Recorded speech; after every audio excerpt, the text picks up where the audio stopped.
Ladies, gentlemen, and MBs, and welcome to a very special episode of Warui Deshou's Stream of Thought, covering Trigger's brand new animal. Joining me today, as always, is the Soul Doctor. Got diamonds on my wrist, so she calls me ice cream. If we'll give you maybe $1 if you can tell us what song that comes from, or what the hell he's dressed in. I don't know. Like that went straight on my head. You can tell he's old, or possibly maybe I'm just not with the kids these days. But the person who currently is wishing they were elsewhere on this podcast. I didn't sign up for this. Yeah, you didn't sign up for this. We didn't put this in the contracts, I'm afraid, that we held you at gunpoint sign. Joining us from Ono Anime is Marc. Hello. Hello. So we've got a guest joining us. We occasionally have some people drop in and offer their insights on various shows that we cover, because it gets boring hearing me and Doc nearly strangle each other across an entire continent. So we thought we'd shake things up a little bit here, as we're often want to do. Before we actually get into talking about BNA episodes 7 through 9 today, Marc, could you just introduce yourself? Tell us a little about yourself, about your podcast, what you're into, that kind of thing. Sure thing. Yeah, so my name is Marc Schultz. I'm from a sort of internet anime thing, multimedia website, I guess, called Ono Anime. I make YouTube videos and podcasts, not really so much recently because the world seems to be falling down around us, and we all have more important things to do. But yeah, I've been doing this for a couple years, and I've been really enjoying it, and I'm a somewhat recent full-time weeb, as we say sometimes. But the only profession that counts. Yeah, a somewhat recent full-time professional weeb. I think I've been doing this for almost about 6 years now. But yeah, that's me. I'm just another bearded white man talking about anime on the internet. Well, we've got the rule of threes covered here now, I'm afraid. Yeah, so, exactly. There you go. But Marc, if you would just please tell us, where can people find your podcast if they want to check you out after this stream is over, and also your website? Yeah, of course. So we have 1,000,001 different things that I'm doing over there at any one given time. So onoanime.moe or onoanime.com, they both redirect to the same thing, and that will literally take you right to the front page where all the links are. So, we have multiple podcasts, a YouTube channel, we stream on Twitch. I say it's just me. It used to be a we, now it's just a me. So yeah, Patrick bowed out a little while ago. Patrick's still friend of the pod. Actually, the most recent thing on our podcast feed is me and him talking about the animated stuff that was happening towards the beginning of quarantine, and the goings on. So but yeah, that's onoanime.moe. It'll give you everything you need right there. So before we get into other things, I just want to take a minute to talk about Marc here, because Marc, super cool. This is where I make you apologize for Hiroshi Seiko. No. No, Marc is a super cool person. I stumbled upon his podcast. Oh, this is the me crying part of the podcast. Okay. It's true though. It's true. I think through Anime is Lit, I didn't hear you guys together. I think it was sort of your pod showed up.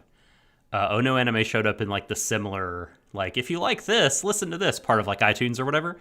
And I was just I remember opening up the first episode and we're just holy shit, these guys are on their game when it comes to Japanese music. You know more than anyone else I know in my social circle about the Japanese music scene, and you make it seem really cool to be into and make nerding out about it super cool. And so it's really fun for someone like me who I love it too, but I'm never going to be I find it difficult to be immersed in it. So it's really good to hear your stuff. And also you're a really talented DJ. Thank you. Really, really talented. So your stuff is up on SoundCloud, Vermillionaire. Yeah, that's all. We have a whole mix series that we did with a bunch of guest DJs and stuff. So that is also on that page that I told you all about, and definitely It's going really back to really good. going back to listen to. It's really good. We had a lot of really good people on there. But your set So too, good. specifically, I'm talking about. Very Oh, good. well, I appreciate that. And I'm really glad that that is how I come off online and through the stuff that we make. Cause, yeah, music is like probably my favorite thing. And also I feel like it's a really criminally undercovered aspect of anime in general. Both in terms of like, you know, how it fits into a production of a show, and also just in general, like the meaning and weight that music from anime can carry that doesn't really happen anywhere else in other kinds of media. So, yeah, I'm glad to hear that focus comes off, because that's definitely been sort of an unintentional thing that we've been doing since day one, and that I've been sort of trying to carry on, you know, as I continue doing this stuff. So, and we had a really good time talking about Devilman Crybaby. That was a lot of fun. Oh yeah, that was fun. That was a good podcast. We've been meaning to have Marc on for a while, so very glad that this is happening. I'm super happy to be here. It has been a long time coming. For sure. All right, so we're going to go through our usual routine here, although something slightly different. We're just going to mix things up a little bit, folks, specifically with the plot summary, in which we have a brand new challenge. That's right. That's right. Well, that's a tease, as we say in the radio, but we're teasing the new challenge because before we get into the plot summary, we're going to do the old creator talk. We want to give due to the folks who wrote and directed specifically the episode. But I know Marc is very well versed in anime production side of things. And so he may have more to say on like specific animators, composers, things like that as well. So you'll get a little bit of extra in this department. But first, even before that, do you like Warui Deshou?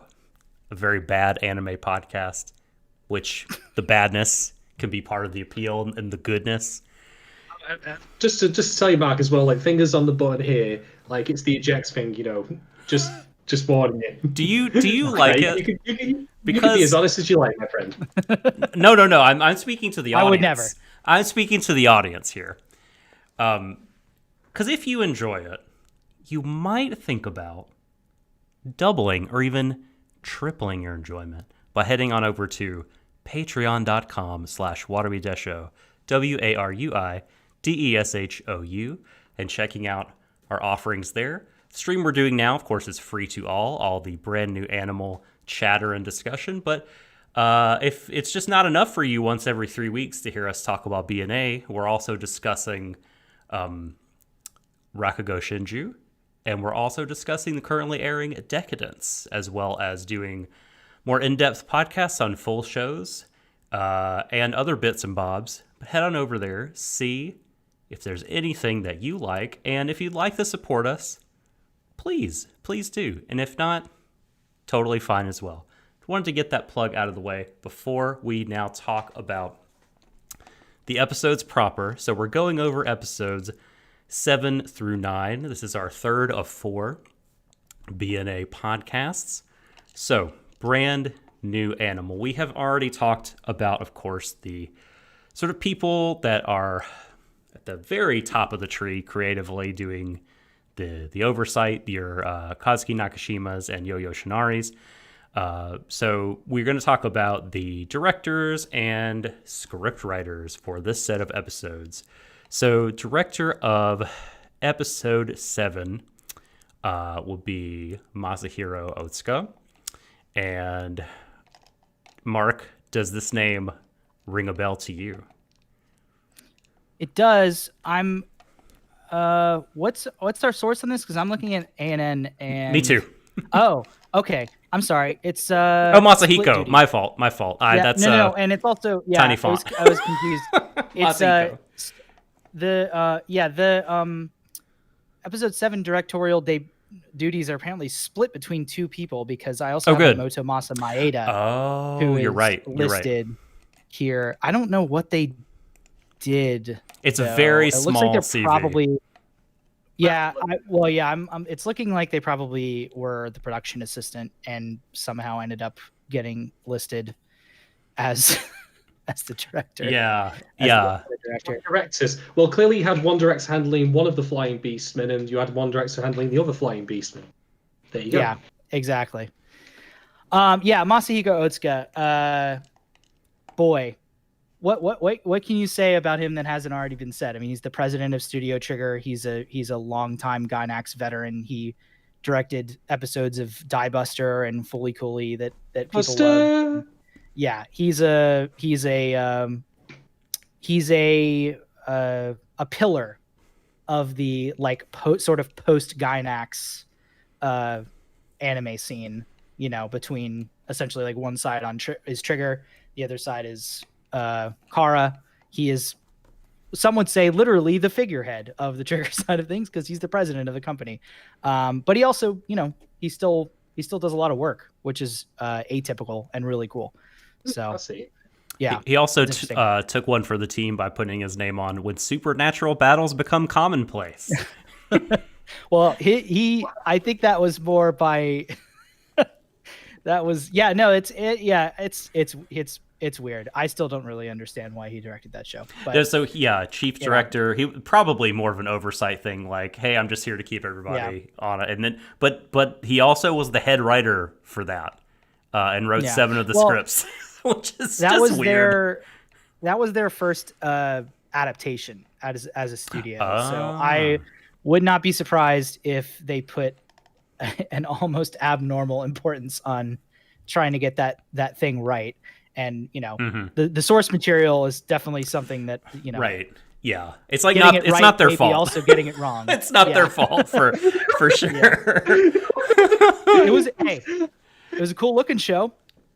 It was. I do remember that. Saori Hayami had a really nice debut in that show. So, you both talked about the source material there, which I know nothing about, by the way, people listening at home, as if like you said like just one thing off the side, like, you know, it was just going to get you like banned from Twitch or something.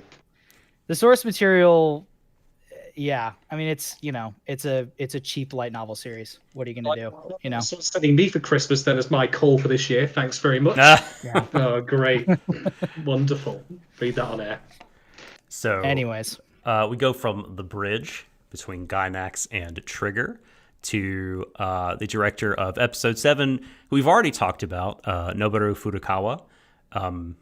Any notable things you'd like to say about? Well, look, there's not much to say as I click over to the open window because, as you may remember from 2 pods ago, Furukawa's CV is quite sparse. Only production assistant on one of the Little Witch Academia OAVs before the episode directorial work here. So we can move on then to the director of number 9.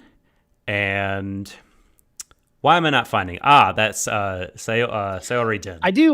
I was going to bring up Furukawa later when we talked about episode 8. I the only thing I do want to say is that he's clearly being given his first chance here on direct. He directed 2 episodes, 2 and 8, and also directed the OP, which is a pretty big duty for a first timer.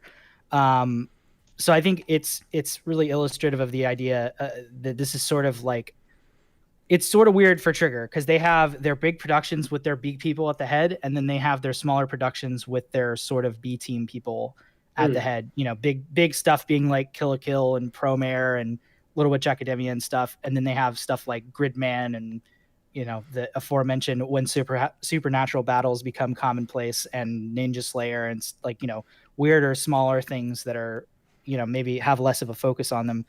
But this is kind of both of those things because it's shorter.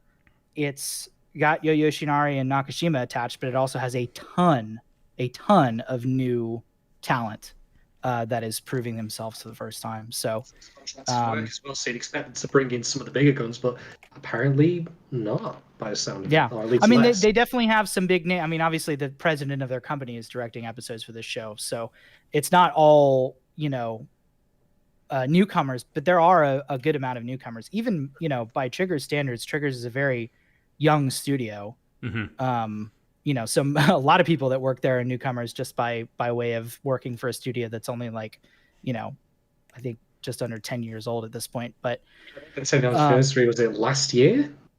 I think. Yeah, I think so. Yeah. Mm. So yeah, it's his inclusion is interesting to me because yeah, like you said, his CV is like almost non-existent, but he's probably worked a lot more than we realize. It's just, you don't get credits when you don't get huge, encyclopedia credits when you're doing in-betweens and key animation stuff like that. So Yeah.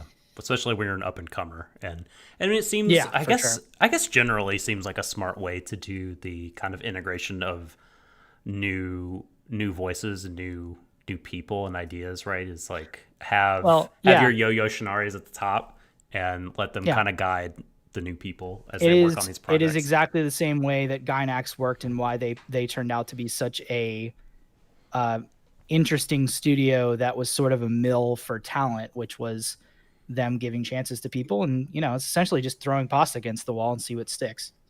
So Okay, so we got Sayori Den here, episode 9, director.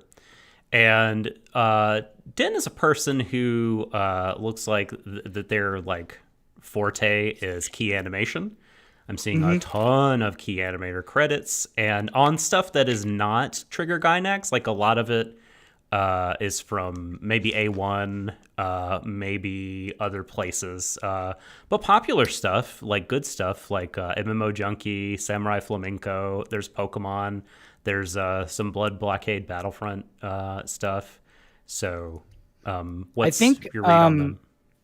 I think they got their start at Doga Kobo, which is the studio that did like New Game. And I think Gabriel Dropout and that cheerleading anime from a year or two ago. And yeah, they're a fantastic studio, and they put out stuff that looks good and is also often good, just good, pretty regularly. At least that's what it looks like to me, because all of their second key animation credits are all at Doga Kobo. So it looks like they probably got their start there, and then were finally given their first directorial opportunity. Again, another person that clearly has been working in this industry for a long time or a while, and then now Trigger is giving them a shot. So, because this looks to be their first, at least one of their first listed. They also did a couple of that Pokemon Generations, which I think was that YouTube series.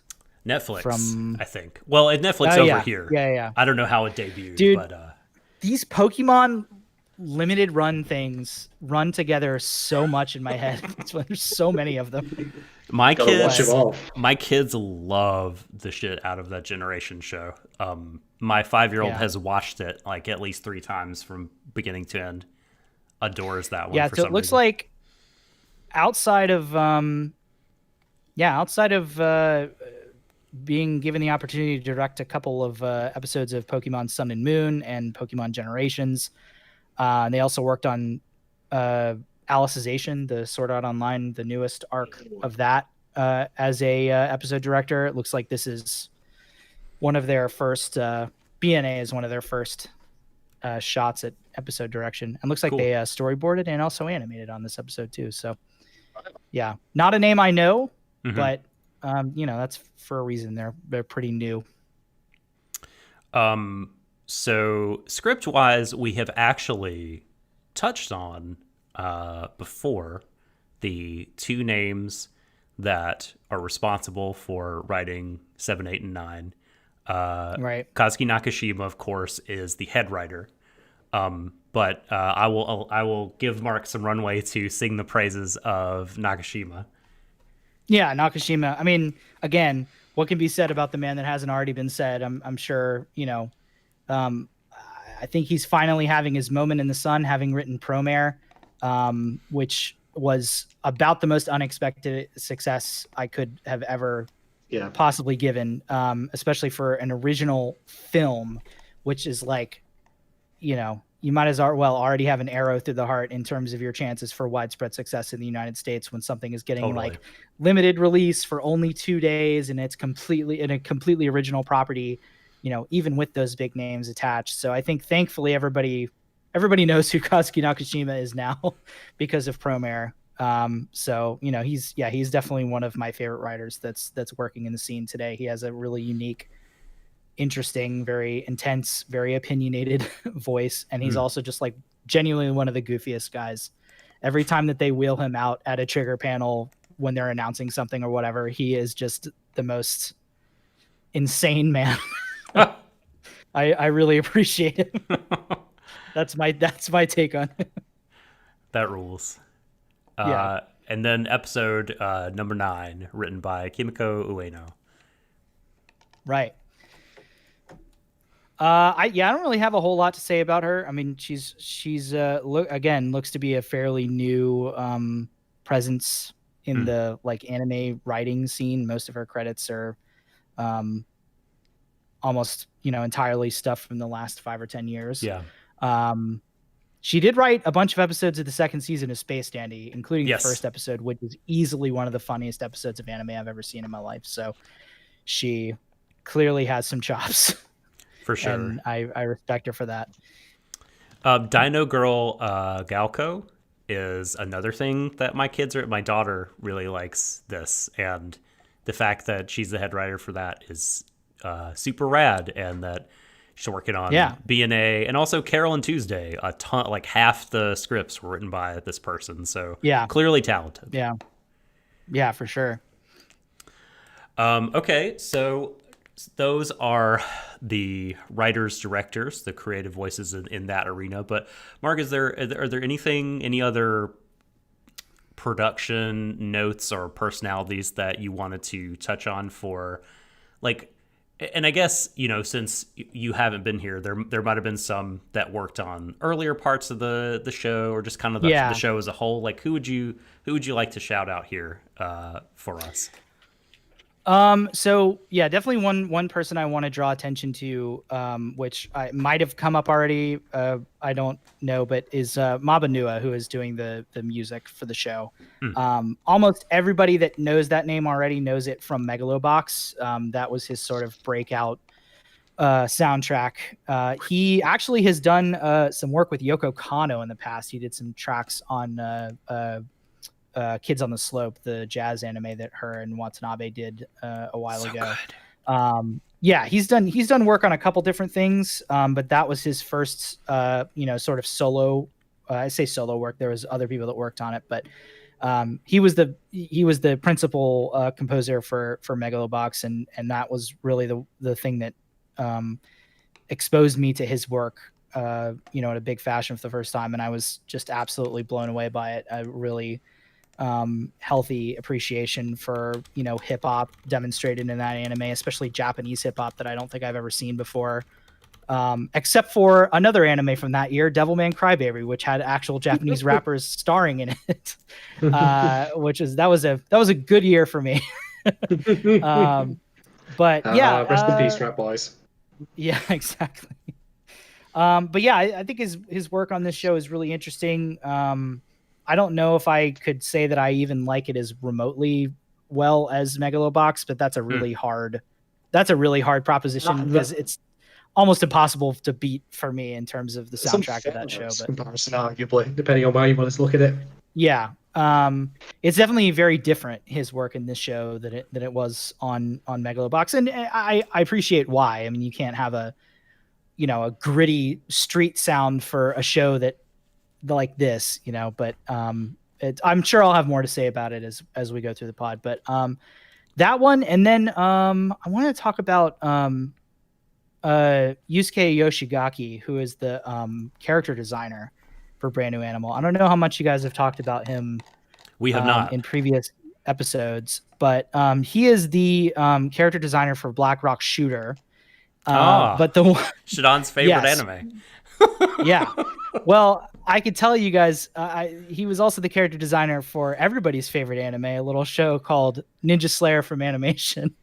Oh boy. Which is a show that I have probably the greatest love-hate relationship of any show ever made, not just by Trigger, but maybe by anybody.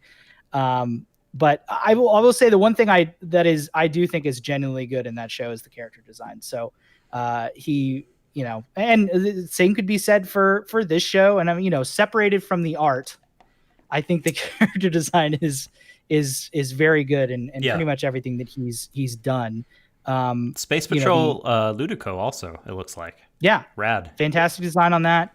Great design. I mean, even Black Rock Shooter. Say what you will about the content of the show itself, the character designs in that show are really cool and interesting, especially for the period. I think a lot of them were pretty ahead of their time. But yeah, he's an interesting guy. He also did the opening. I don't know if you guys have ever seen Re Cutie Honey, which is that Hideaki Anno like supervised 3-part short series with a bunch of Gainax people on it. He did the opening for that, which is actually a really good, probably the best anime Cutie Honey opening that's not like the original Cutie Honey. But that thing is worth watching just for the spectacle of it. But anyway, I digress. Yusuke Yoshigaki is another name to look out for, another, one of the myriad Gainax veterans that now does a lot of work with Trigger. Excellent. Thank you for all I did that also knowledge. want to. Oh, sorry, go ahead. I'm sorry. I did also want to answer a question from the chat. Yeah. An incredibly important question from the chat. Does Marc like EBK Euphonium, though? Not only do I like it, I think it's one of the best anime ever made. Anyways, please. Hey. It was really good. One of the I don't need to get my giant folders of key art off the shelf that I bought while I was in Japan. That could be its own stream, to be fair.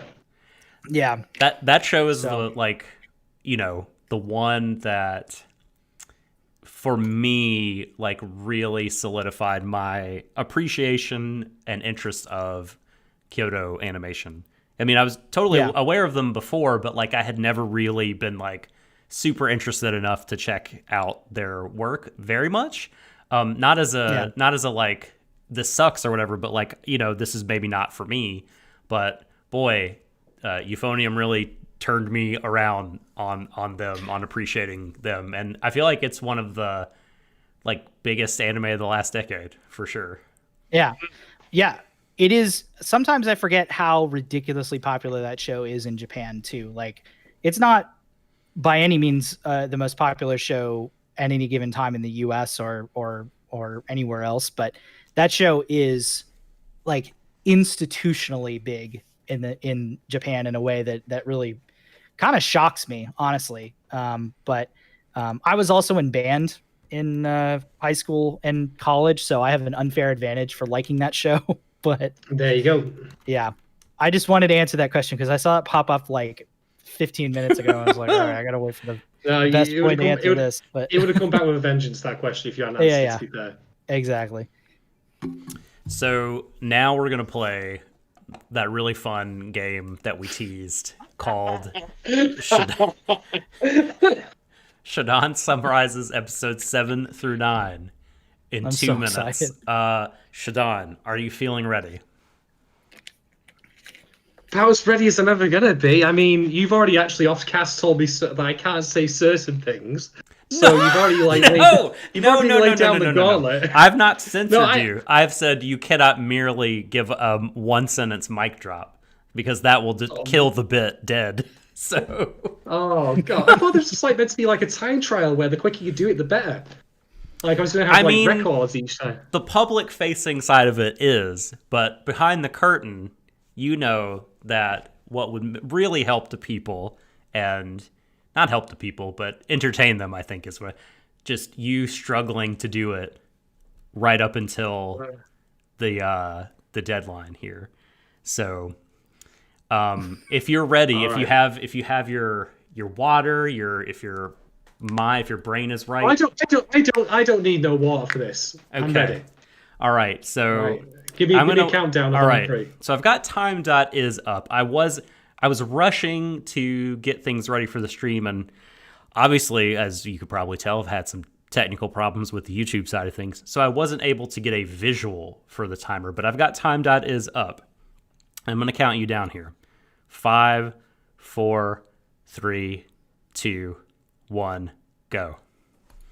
Episode 7, Easy Albatross, features an Albatross Beastman named Pinger. He is being denied from going to Anima City, because of fears over terrorism, and that's unfortunate for him because he really wants to go to a terrorism. So he ends up actually landing in Anima City, crash lands in Demetria's apartment. She gets friendly with him. Meanwhile, Cray Forsyth. Remember him? You know, Alan Silvestre, whatever his name is. He pops in and starts mixing shit up with the council, saying, hey, you know what? There might be a flying Beastman terrorist coming in here. And Shiro's like, oh, no, I don't like this at all. So Shiro goes out and tries to hunt him down, and that results in like a little bit of a mid-air fight. But Shiro, because he's a wolf, wolves don't have wings. That's a bit of news for you. I'm going to take that home to your school to tell you what you learned the weekend. You know, he can't fight him, but Mitru, because Mitru can say to any animal she wants, like flies up, and they have a little like kind of dogfight thing going on, blah blah blah blah blah. Ends up like crash landing all that. Meanwhile, the Cult of the Silver Wolf are, you know, still hanging around, and the mayor's like, I don't know if I'm going to let you stay in the city or not. But in the end, you know, what happens is that 1 minute. Oh god, Craig. Right, okay, let's keep this quick. So there's another Beastman terrorist nearly kills Craig Forsyth. Moving on, episode 8. We get a Spider-Man villain turns up, the Rhino, in the prison because he gets given an injection by Boris, you know, like Charm, not Aznavour, and it results in Shiro and Mitru trying to fight him, and Shiro actually reveals that he has indeed been, like, not showing his true power. He's the Silver Wolf of Legend, in case you hadn't already guessed. And it turns out that he was alive 1,000 years ago in an ancient, like, city that killed 30 seconds. Like, killed the shit out by humans. All right, moving on. Number 9, human scapegoat. They're finding out what happens to the Rhino dude, and next thing you know, Mitru is trying to still convince Nasuna that, hey, maybe cults are creepy, don't know if you heard. But, unfortunately, it's not happening. Goes and follows her, like, realizes that she's in an MRI scanner, which she actually tears apart, wrecking all that expensive hospital equipment. That actually ended 10. up, you know, the way they are because of the blood transfusion medical nonsense, and it's all pretty bad. 5. But anyway, 4. 3, 2. Okay, 1. cults, conspiracy, whatever, business, medics. Oh, good, fine. All right. There we go. There's your context if you're coming into this Context. much later after the show is done and you don't remember. Never let it be said that we didn't help you and provide context for this discussion. Something solid to ground it in. 2 minutes. Or thank you for being a good sport, Shadon. I think we should continue. I'm gonna drink a shot of tequila before the next one. All right. So okay. Now with all of the preliminaries out of the way, let's dig in to these episodes. Patreon questions first. Oh, so we'll get we to do. Those. Oh my God. That's right. So once again, if you are a patron, and you can become a patron at patreon.com/WateryDesho, and you sign up for the appropriate tier, you can ask questions on our Discord and guaranteed substantive, meaty answer on the podcast. So yeah. Hit me. I won't compress it down to 2 minutes for you. Hit us. Okay, so questions this week come from Kate Rose, and we've got the following. The first of which is, at this point, which characters do you think have made the most impacts on the main plot? Craig Forsyth, there we go. Dude's clearly stirring some shit in the background. I guess, so she means besides Michiru? Because, like... I mean, no, just in general. Well, sort of, I guess the way I see the show is, like... I can't remember if it was Nakashima or Yoshinari that talked about that. I think it was Yoshinari's idea for the show to be kind of about like a young woman kind of going out, becoming independent, discovering herself and things like that, going out to the world, overcoming obstacles, meeting new people. So like that's kind of the lens through which I have viewed the show. So Michiru kind of is the plot. I mean, there is, of course, like, you know, the politics and background machinations with Silvestre, the mayor, all the other stuff. But I don't know. For me, the answer is probably Michiru, just because of all the above. Hey, what about you, Marc? I want to clarify that we're talking about Twink Cray Forsyth, which is what one of my friends calls him. Cray Forsyth is a mite beefier than... Is his name Alan Silvestre? Silvestre, yes. Uh-huh. Yeah. It's really confusing for me because there's a film composer named Alan Silvestri who did like the soundtrack for the Avengers and like all these different things. And that always confuses me because he's one of my favorites. But I actually butchered the name. I meant to say Cray Hindsight. That's the nickname I've been using because he's like the younger brother. I was gonna say that's why I was fucking up. I read that too quickly and I got it mixed up. Yeah, it's Cray Hindsight. That's the name I've given him. Right. Okay. Oh, that's funny. But Twink Forsyth also works in this case. Yeah, that works. Yeah, I think I'd have to say Michiru. I think the show pretty clearly is about her journey and her, sort of coming to terms with being a beast man and what it means, and also what it means to be human and all these different things. So it's weird because there really have not been very many consequential characters that carry from episode to episode. It seems like every episode there's a character that is very consequential to that particular episode, and then once the episode is done, they're kind of just gone after that. I think Michio is the sensible answer. If not, unfortunately, it's a pretty boring answer for me. But what else can you say? It's her. It's her show. I miss Marie doing stuff. The weasel, Marie? Mink. Oh yes. Is it? I'm sorry, not maybe Mari. I guess is it? Yeah, is she Mari. called Mari? It's just the wrong Mari. name. Yeah. Okay. I miss her doing fun She's things, good. and I appreciate that they didn't leave Jackie behind. Jackie shows up frequently in these episodes, and I thought Jackie is very much done as a consequential character, but just as a fun, like, we haven't forgotten about Jackie. Jackie certainly is a character that I am always happy to see. Totally. Yeah. Mm-hmm. All right, then. So next question. What do you make of Michiru's decision in episode 8 regarding her relationship with Shiro? If you were the creators, would you have done anything differently? So Kate hasn't said exactly what the decision is, and I'm struggling to remember. I presume this is post, I think I know.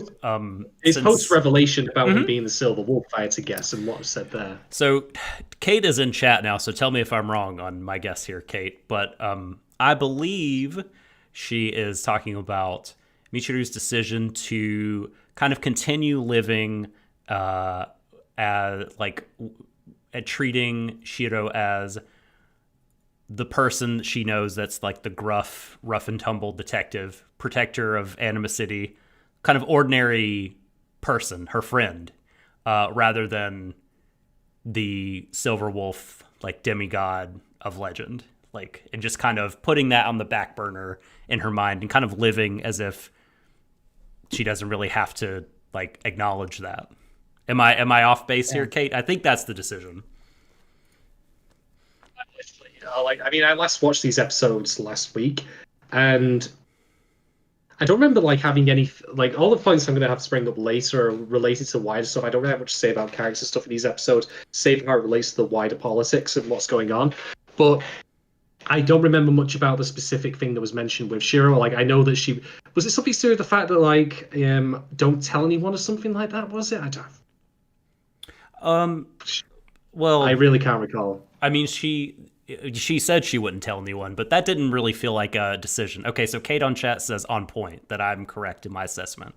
Her decision to live with her, acknowledging Shiro as an ordinary guy, her buddy, rather than a demigod. Hmm. Well, I'm okay with that. I'm fine with his reticence, to be quite honest, because she's certainly not. She literally has the actual Silver Wolf in front of her rather than the fake one. That is her friend. So she's got. It seems consistent for her character, if nothing else, because she doesn't really believe in deities anyway, even when they are people she's close to. But even when she's got the real one in front of her, that doesn't change how she views the person. So yeah, I like it. It's fine as is. I don't really have much to say on it, to be honest. Speaking of the fake Silver Wolf, I just want to say, and maybe she improves as the show continues, but Nazuna is such a little shit. I mean, she is just a little shit. God, irritating. She is the kind of character that I think Trigger is more capable of producing than any other type of character trope. Just a little shit that also kind of has a good point sometimes. Mm-hmm. I really hate it every time she's right in the show. I mean, Jack is all over again. Just the whole you can fly. You didn't tell me you could fly. Well, I just learned how to fly. You also didn't tell me you could fly. Do I have to tell you everything? Oh my god, just it's so just reminds me of my 10-year-old arguing with my 5-year-old. Oh boy. That's a fly dog. Holy shit. That's an impressive feat. We're going to talk about that behind the paywall. Don't you worry. Okay, fair enough. Fair enough. But What let Mark. about you? What does Mark have to say Oh, about the? I feel the exact same way. I don't. Michiru does not strike me as a particularly religious or superstitious person, and if anything, I feel like she would be more predisposed to treating Shiro as just the same person as always, because she is sort of very clearly against this whole like cult of personality that his cult of personality and also just cult that has arisen around her friend who clearly annoys the heck out of her most of the time. So I feel like she would be pretty easily predisposed to like not doing that same sort of thing, even though the real silver wolf is standing in front of her right now.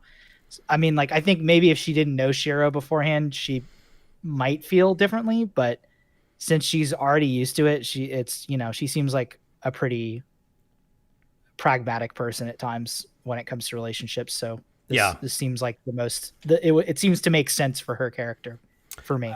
Yeah, I think it's a pretty. It makes sense. And I don't want to give her too much credit, I guess, in terms of like the maturity of it, because, like you said, it does kind of seem like the thing that she would do given her personality. But one of the things I really like about that scene, kind of in general, is. Oh my God, I had it in my brain, and then it just left me. Oh shit. That's commercial. So no, so it's like where Michiru is, where I think you can kind of give her credit for maturity is that's part of the scene where she realizes her own biases, dealing with Beastman and how like all the kind of fear she had when she first discovered her new identity was rooted in a bunch of ignorance, and she like was hanging out with Shiro and he made her uncomfortable, and then she kind of just made a decision about him, right? Like, we're different, and stopped kind of interrogating that and stopped thinking critically about how she felt about him. She just kind of wrote that off and put that artificial distance between them. And her kind of realizing like, wow, like I have this and I need to fix this. And part of her solution to fixing it, I think, is like, I'm not going to treat this guy as different as a demigod. I'm going to treat him as my friend. And I want to get to know him more. And I think this is sort of like a key part of the show's message about like prejudice, bias, racism, what have you, in terms of dealing with it on an individual level. Clearly, I think everyone on the pod thinks, but feel free to correct me if I'm wrong, that like the real kind of issue with racism in our own world and in the real world is a structural one. And that is at play a bit in this show, but also kind of like changing hearts and minds of individuals is like, I guess, another sort of less overall impactful in terms of the grand scheme of things way to attack it, but still important, I guess. Definitely still important. And like, this is kind of the show saying like, the way to do that is to like actually really learn about other kinds of people and be friends with them and get to know them and invest in them. And you will see that like the differences like between you guys don't have to like put a distance between you. You don't have to treat them as like, I guess, lesser, right? So I don't know. I really liked that whole scene as a scene and as like I'm just my temples because I'm just waiting to cut loose. Oh god, that's gonna be a thing later. But we're not quite done yet. So we have one final patron question from Kate regarding Yaba's the rhinoceros transformation. What do you think caused it? Well, I can answer this for you. It was Boris. Giving him an injection basically so he could become Rocksteady and star in the next Teenage Mutant Ninja Turtles movie. Am I wrong? Have either of you seen the cover of the first volume of a manga called Kaiju Number 8? It's a relatively new Shonen Jump thing. I have not. If you head over to the Shadon Jump website, you'll see the cover of it. It's one of the, I think a new chapter came out the other day or whatever, but like the profile shot of Evil Rhino Man reminds me an awful lot of the kaiju. That's why he can transform then, just so he could pose for drawings, become reference shots for a manga. Okay, fair enough. I can get behind that. Yeah, I feel like that design definitely started with like sort of like Marvel's Rhino and then ended in like Godzilla territory, like new Godzilla territory. Definitely some kaiju stuff going on. But yeah, I think it's pretty clear at this point that Boris gave him that injection, and Boris is in league with Sylvasta Pharmaceuticals, and Sylvasta said that they're working on a cure for the Beastman plague, but what they're actually working on is the thing that they injected Yaba with. At least that's my assessment right now as it stands.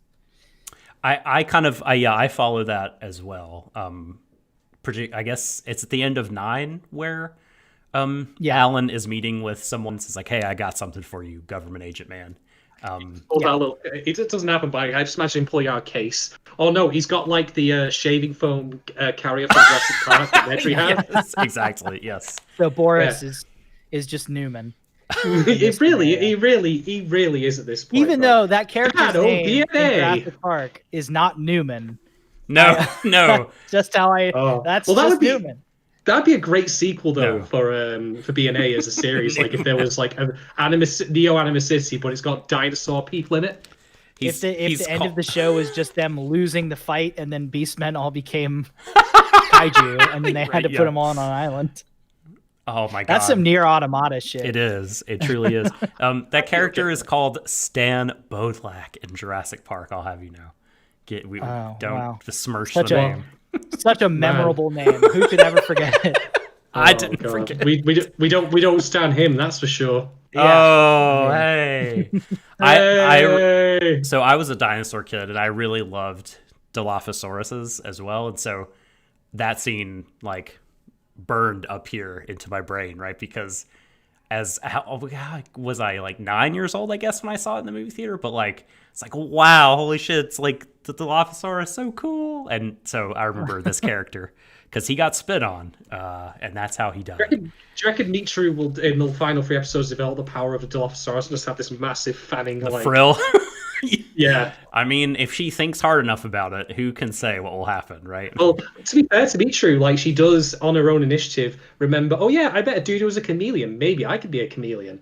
And she did that, and that's when the Metal Gear Solid music started playing. Yeah. Dun, dun, dun, like, I know you'll have a lot to say about this as we go forward. So what was the question, though? What was the original question? I'm sorry. What caused Mr. Rhino Man to, like... Oh, I don't know, power up.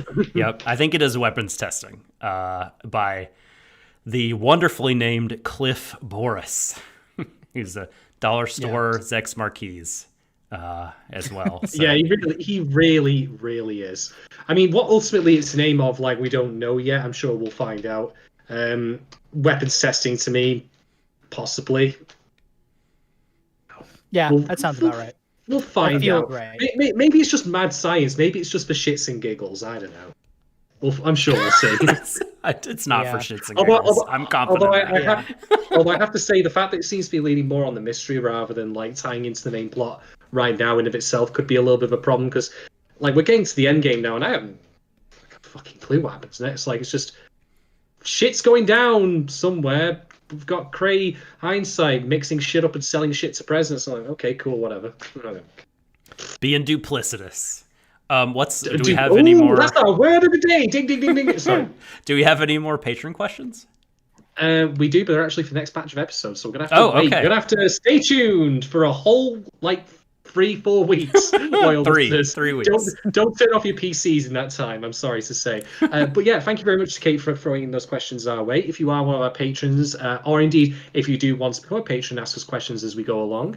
In fact, I lied. I'll give the spiel in a minute, because I've just realised there's actually one just at the bottom. This is for Marc specifically, so you and me, Doc, we're on gaggers on this one. And I think this is actually a very good question, because we've not really got a pulse check on what Marc thinks currently of the show, so it goes to bless. This is from Kate as well. Please talk about the things you like about the show, what you feel they did well, and at least one thing you thought could have been done better.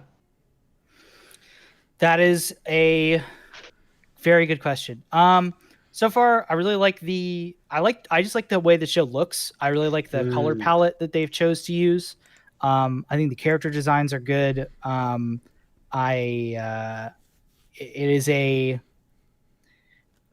I don't want to sound like furry disparaging, but there are a lot of pieces of furry media out there that, for lack of a better word, just creep me the hell out. And BNA does not do that at all, ever. So I appreciate that. I think the show just in general looks good. Obviously, anything made by Trigger is going to have like a very particular, very interesting sense of animation about it, specifically 2D animation. They're very focused on that. So I think that definitely comes through in this. I think all of the, action sequences all look as good as you would hope from a Trigger show. But honestly, this is kind of a weird answer to like what I don't like about it, or what I just think is missing from the show.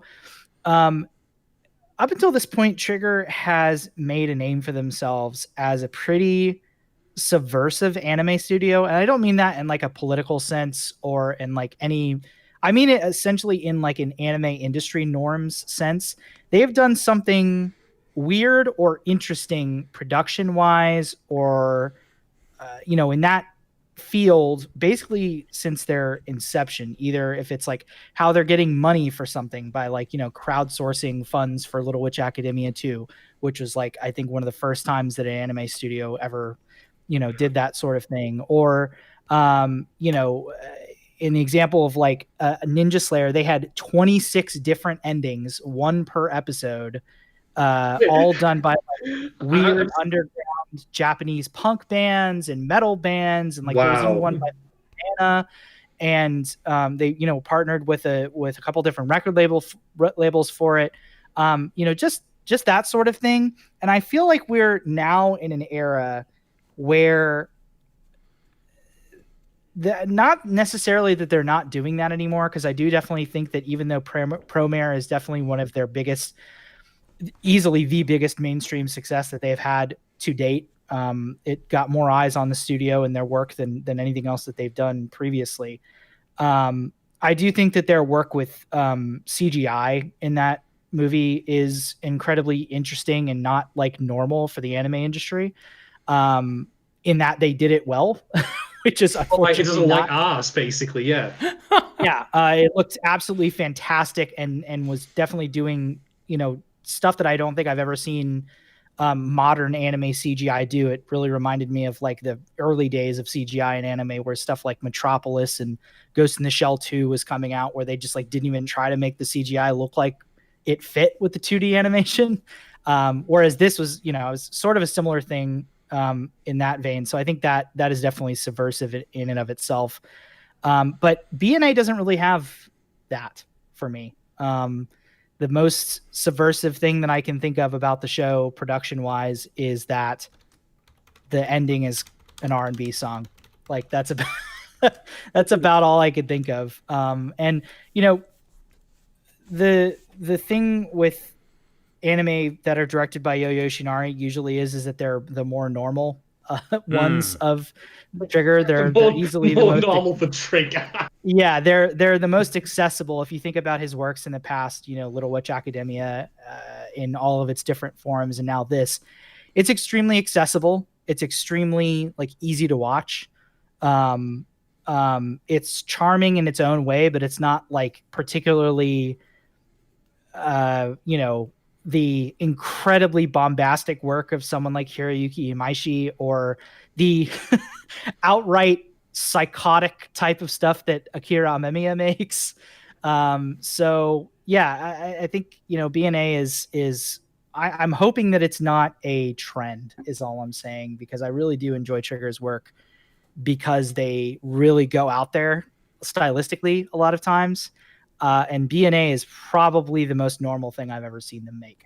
So I know that's a long way around to say that I think it's just kind of a boring show overall, but yeah, I just wish I wish it had that feeling that makes me like even the worst Trigger shows in some way, even if I don't like them, there are still things to like about them. Let's not evoke like old memories here, you and I, Doc.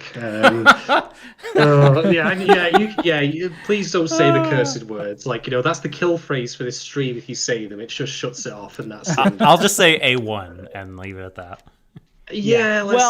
And I listened to some of y'all's last episode and talking about Darling and the Franxx and that Trigger needs a redemption arc, but might I point out that Trigger had remarkably little to do with that show, so I'm willing to write that off because they animated on that show, but the people that were responsible for giving us Giantess 02 at the end of that show, I will not blame Trigger for that.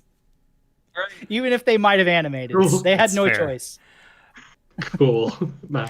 This is I think there's like a. I'm not going to say that they were just. I just drove the car after the kidnapper. I'm not going to say that they were just following orders because we know historically how that defense goes. But they're like Jamie Foxx's character from Collateral. Exactly. Yeah, he just drives the taxi. Yeah. All right. I will. Well, anyway. Yeah. Oh, go on. Go on. Sorry, go on, Marc. Just gonna say that is something I'm willing to defend them on. They should be absolved of most guilt from that show.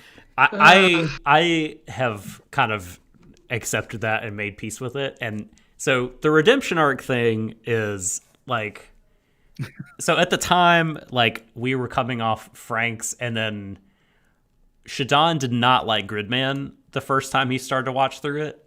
Once I finally watched it, I was really like, you need to watch that again. Yeah. And he did, and he likes it. That's really interesting to me. He's joined us. Yeah, he's one of us now. I U-turned on Gridman because I realized I had my head shoved up my ass when it came to like how I felt about that kind of stuff.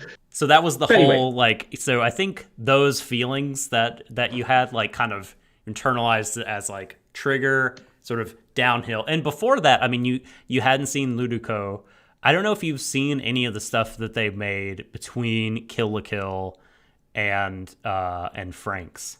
So totally understandable to think like, what's going on? There's not a whole lot there that I would really actively recommend. No, I know. Yeah, it's all on the list. I assure you. I will. No, take it off the list. But that's the thing. You take don't it really off the list.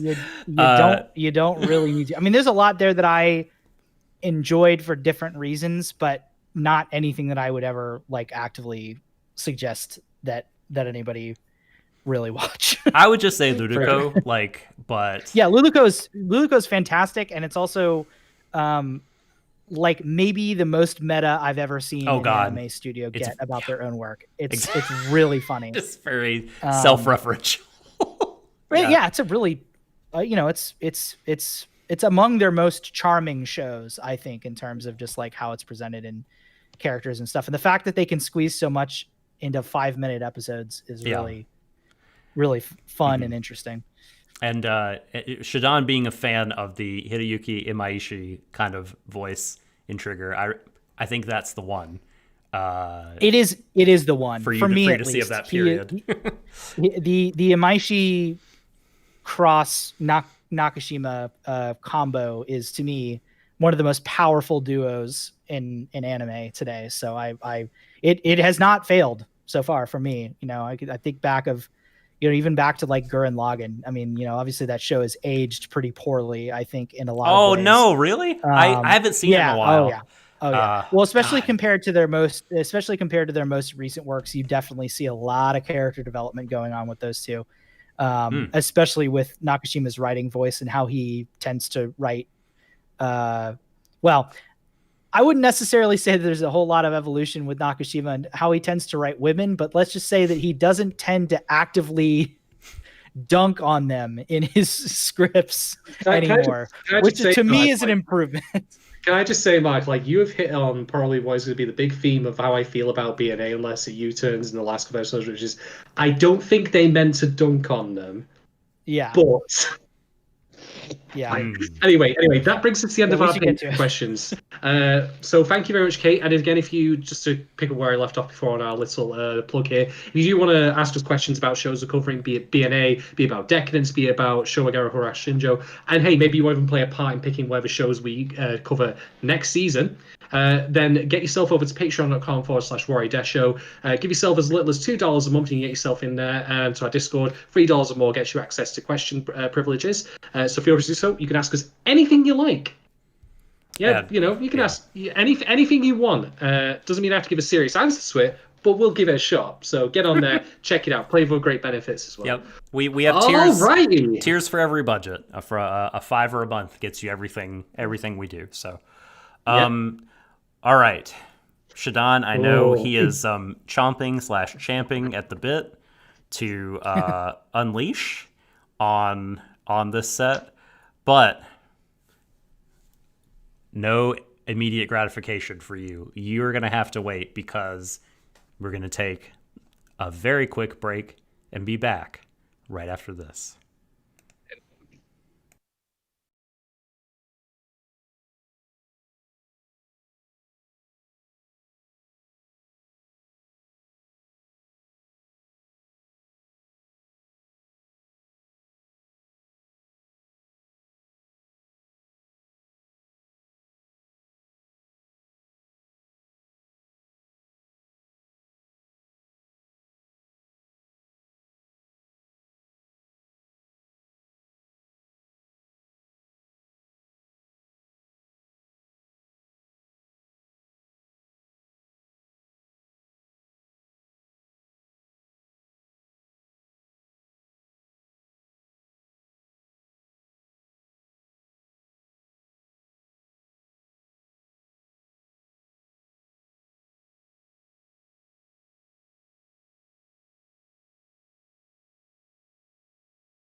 We're back. Welcome back, ladies, gentlemen, MBs. So we're now going to get on to our talking points for brand new Animal episodes 7, 8, and 9. I'm half tempted to go first, and I'm going to take a sip of water, and I'm going to allow Dr. Marc time to intervene and say, no, fuck you, Shaz, we're going first. So just keep that in mind, gentlemen. I think you should go first. I agree. I also I feel like damn it. I feel like the arc is gonna go like this if you go first. Oh. So that's just my opinion. I'm just a guest. Are you trying to make this play out like a classic 3-act structure here, where we're gonna have like the lowest point for the heroes when the Dark Lord comes in and starts like saying evil shit? Is that my role? We're the Chekhov's gun. You see us now, but we will be coming back later. All right. Well, okay then. Where do I begin? Actually, I know exactly where I'll begin. I'm going to talk about the easy albatross around the show's neck. Yeah, I made that pun. Come at me. Sorry. I know that's painful, but it was just as painful as the episodes, to be honest. Right. Okay.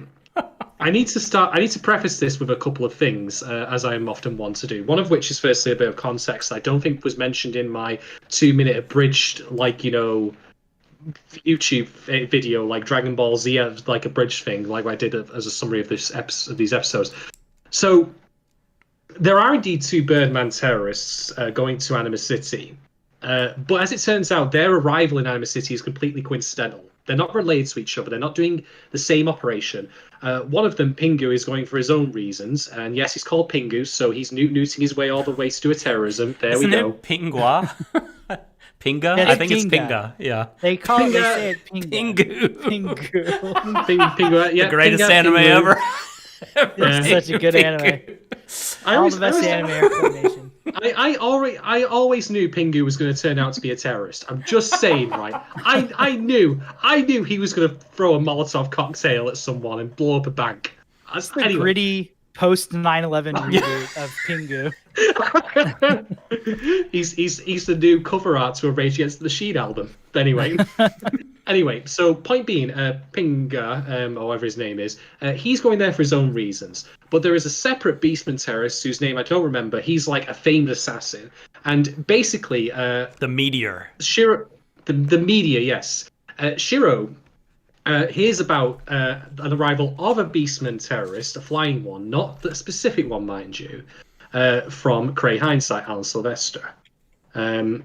So what I'm presuming has happened here, and this is going to keep confirmed in the coming episodes, I am 99% certain that Alan actually ordered the Beastman to try and do a hit on himself with the intention of the Silver Wolf cult, Nazna specifically, saving him as a means to get them in the city. Yes. He, for whatever reason, I as someone who also viewed part of these episodes last week, and I tried to rewatch today. I didn't get all the way through the full 3, but it seems like what he wanted to project publicly was, I am against this religion, this cult coming into the city, but create kind of a reason where it looked like he was backed into the corner, despite really wanting them to be there the whole time. And, I think he just wants to not sort of give the vibe that the Church of the Silver Wolf and Sylvester Pharmaceuticals are somehow like some sort of coalition or in bed together, politically speaking.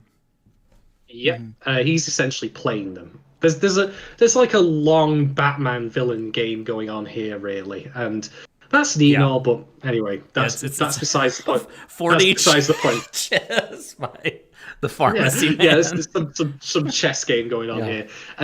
So there's 2 other things I should mention as well, and the first of which is, can we discuss very briefly Kill the Kill? I don't want to spend too long talking about it because we're not here to talk about it. 2 hours later for me. Let's just be honest with ourselves. It's fair. All right, so here's the thing, right? Kirin Satsuki basically, and if you think I'm joking here, like episode 1 of Kill la Kill, let's talk about Nazis and then let's reference Nazi, fascist iconography and like soldiers and all that kind of stuff. Like the first line of the show is Mikisugi explaining the rise of Nazis in the 1930s. Yeah, Germany. But Kirin Satsuki is running her own high-heeled brand of fascism, basically. And the thing is, the Nazis in the real world were, amongst other things, they were obviously killing Jewish people because they believed in part they were, the secret, puppeteers of the entire world through banking, etc., and stuff like that, which is bullshit. It's anti-Semitic nonsense. So, okay, that's the real world. Kill la Kill, there was a secret conspiracy going on. So Kirin Satsuki was actually, in some sense, almost justified in the show's logic for doing what she did. Like, it wasn't that she turned out like her feelings were baseless, which is a problem. That's one of the problematic things about Kill la Kill, in my opinion. I would point out, though, that the conspiracy in Kill la Kill is not necessarily that the victims of the oppression are in league to enslave the world. It's an outside force in that context, because she's doing this whole thing and essentially has embedded herself within this, a fascist empire within another a corpo-fascist empire, to take down the big bad, which is essentially her mom and her corporation, who are actually like a death cult. So like, I get what you're saying. There is definitely a very problematic connotation to, we need to do fascism, right, to defeat fascism. Right. And you mentioned before, select Marc, a different weapon. Framing. Yeah, this is the framing for like a lot of my points I'm going to make about BNA, and it also ties into what I said in the previous episode we did, which is that I don't think that was intentional, but authorial intent be damned, that's how it comes across, unfortunately. That they did, basically they did the opposite of what famed internet philosopher Drill once said, which is, you do not actually got to hand it to them.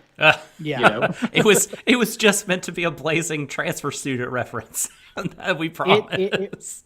It once again raises what to me is the internal question about the pair, Imaishi and Nakashima. Specifically Nakashima, is how intentional is what they're doing in the show. I'm trying to think of the best word to say this. Like, we perceive a whole lot of political, like very obvious to us, political messages from the shows that Nakashima writes and that Imaishi directs a lot of the time. Obviously, Promare, literally like one of the most bold-faced pieces of anti-fascist media I've seen, especially come out of Japan in years. Now, what, like, was that their intention? I don't actually know. Like, did Nakashima essentially sit down and say, I'm going to write an anti-fascist piece, or like, I'm going to write a story here that is anti-fascist? Because Kill la Kill can be perceived that way in a certain sense. Promare can absolutely be perceived that way. Even Brand New Animal in certain ways can be perceived as a piece of anti-fascist and anti-racist media. But like, I don't know how, like, are they sitting down writing it with a purpose that is like what their message is going to be? Or is that just like the type of shit that's floating around in Nakashima's head? And he's like, I'm going to write this as an anime because that's the way I write. It really feels like that they play fast and loose with the high concept stuff that they do in these shows. I even have a complaint, a mildish one about Premiere, which I said on the last podcast, which is that making Cray Foresight, there I got his name right, a burnish in of itself can actually be read as like, well, actually, it turns out the minorities just destroyed themselves. Whoops. We talked about how that is actually. That's actually a good. No, that's a good thing though, because again, like, it's like this whole. I mean, again, this is me reading into it, right? Like, we don't know, and we don't have to know the intentions of the authors to pull these kind of messages and get the value from the art that we get. But I actually really ultimately, it doesn't matter. Well, sure. I mean, it does, but it doesn't, right? But like, but I'm with you. But like, I think Cray being a burnish, like, is this great kind of representation that so often, like, oppression, like, will brainwash and use people that are oppressed as part of the machine of oppression. And it's also a great representation of the idea that, the lust for power does not discriminate. Like, there are plenty of, I'm trying to think, Milo Yiannopoulos is a perfect example of that sort of thing. It's like, he's a gay man. There is no debate as to whether or not he's a gay man, but he will certainly throw every other gay person on earth under the bus to make money off of his bullshit, Yep. ideology. Your Blair White's Blair White, definitely a trans woman, also a gigantic transphobe, or at least that has been the largest part of her career as a YouTuber. I don't know. Recently, she may have turned a corner, but that is what she is known for. Recent, Ghostbusters guest star Herman Cain. Yeah, that is maybe the best possible example of this, and I can't believe it took us 3 tries to get to it. But you're absolutely right. Red Baron pizza magnate Herman Cain, someone literally lifted himself out of the Jim Crow South and became a successful businessman, only to die of COVID-19 at a fucking Trump rally. Pardon my French. No. Look, we don't we swear all the time here. The swear jar, the swear jar doesn't really exist. But anyway, I'm going to move away from pro-mayor because I want to get back to BNA. But I just want to illustrate that Triggers, at least from the shows I've seen, which I've not seen all of them, their handling of political issues, and I'm not even talking literally as in left, right politics. I'm talking about broad spectrum politics. Feels very fast and loose and very shaky. And the problem is I don't believe they have ill intent, and I also have to again remind myself that this is a Japanese viewpoint that they're coming from here, and they have a very different history with things like fascism. I mean, things like Jinro, the Wolf Brigade, for example, has a favourable view of that kind of stuff, which is mired in their own history of how they were allies to the Axis power. I mean, blah blah blah blah. You know where I'm going with this. Yeah. Here's the thing about BNA episode 7, Easy Albatross. It is an episode that's purportedly is meant to be about migration, and it uses that word very specifically. That is an unavoidable fact, in my opinion. That's what the episode wants to talk about. And in my opinion, unambiguously fucks it up royally. For a couple of reasons. One of which, first, it's trying to use the Beastman metaphor by saying that birds migrate, and they have always been wanting to do that. And now we're not allowed to do it anymore because people put restrictions in place. This is where they're muddying the reasons why actual animals migrate versus the reasons why people migrate. But the thing is, the core reason that both groups of entities migrate is because of environment. But there is a key difference between the two. One of which is birds can't manipulate their own environment on a large scale. The reason they migrate is because of temperature changes, etc., like that, lack of food, you name it. But they can't do what we can do, which is we can provide our own food despite inclement weather, that kind of thing. We migrate usually because of environmental problems that we bring on ourselves as a species. If you're a migrant, for example, fleeing a war zone, something like that. I mean, there's stuff going on in the UK right now where we've got our wonderful Home Secretary, banging on about asylum seekers and shit like that, which is crock of shit, by the way, in my opinion. But you'll not be surprised to hear me talk about the Tories in a negative light. So there you go. So first I will off, gladly join you on that, and I'm not even from the UK. Thank you very much, my friend. This is why you and I will get along very well. But this is the thing about BNA episode 7. It is trying to have its cake and eat it by merging the Beastman metaphor of flying migration with actual human migration. And it does not work because the reasons are completely different. The reasons we do it, it's not nuanced stuff. It doesn't examine why we as humans migrate. It just seems to have it down as an instinct, which is not true. If people in Syria, for example, are fleeing because of war, if the war was there, would they still migrate? Possibly, but they wouldn't feel certainly as much pressure as they do right now. So it's a shambolic, lazy, in my opinion, or half-assed look at migration. But then it gets worse. Because why is the reason that people are so hostile to migration? Because they view people as, well, as Trump himself says, he said all Mexicans are rapists. That's something he literally said. Which I should put on air is not a sentiment I agree with in the fucking slightest. Right. It's Americans who are actually doing more harm to Mexicans across the board than the other way around, as it turns out. So Why is this episode then indulging in having Shiro be told, hey, there's a terrorist beastman coming across the border, and then it turns out to be right. Now, granted, that's Alan Silvestre feeding him that information, but it's by complete coincidence that Pingu, or whatever his name is there. Right. It is something that he's been fed, and it turns out his suspicion, fed solely by someone else, is entirely correct. The two beastmen, flying beastmen that we get who migrate into Anima City here, are both terrorists. There's no nuance here. There's no ambiguity to how these two are portrayed, and because there's no macro level look at, say, a group of migrating flying beastmen, a flock, if you want to call it that. They're the only two we get on. So inadvertently, BNA episode 7 is saying, it's entirely okay to be suspicious of foreigners who come into your city, because the two examples we get here, the only two examples it's willing to provide is Rooster Sky does not count because he's a flightless bird, by the way, just point out. It's saying, no, your suspicions are entirely correct. Don't let them in. Don't trust them. And I'm like, are you fucking joking? Are you fucking kidding me here? Well, I think that's like kind of, that might be too much to hang on this episode. I'm not sure it's doing quite that, because lest you forget, the main character of the show, who's been embraced, accepted, and done lots of good things in the view of the show, is herself an immigrant to the city. But I have to stress, she's not a flying beastman, though. Okay, there's obviously subgroups. There's subgroups, you know. Oh, but they're all Jujin, though.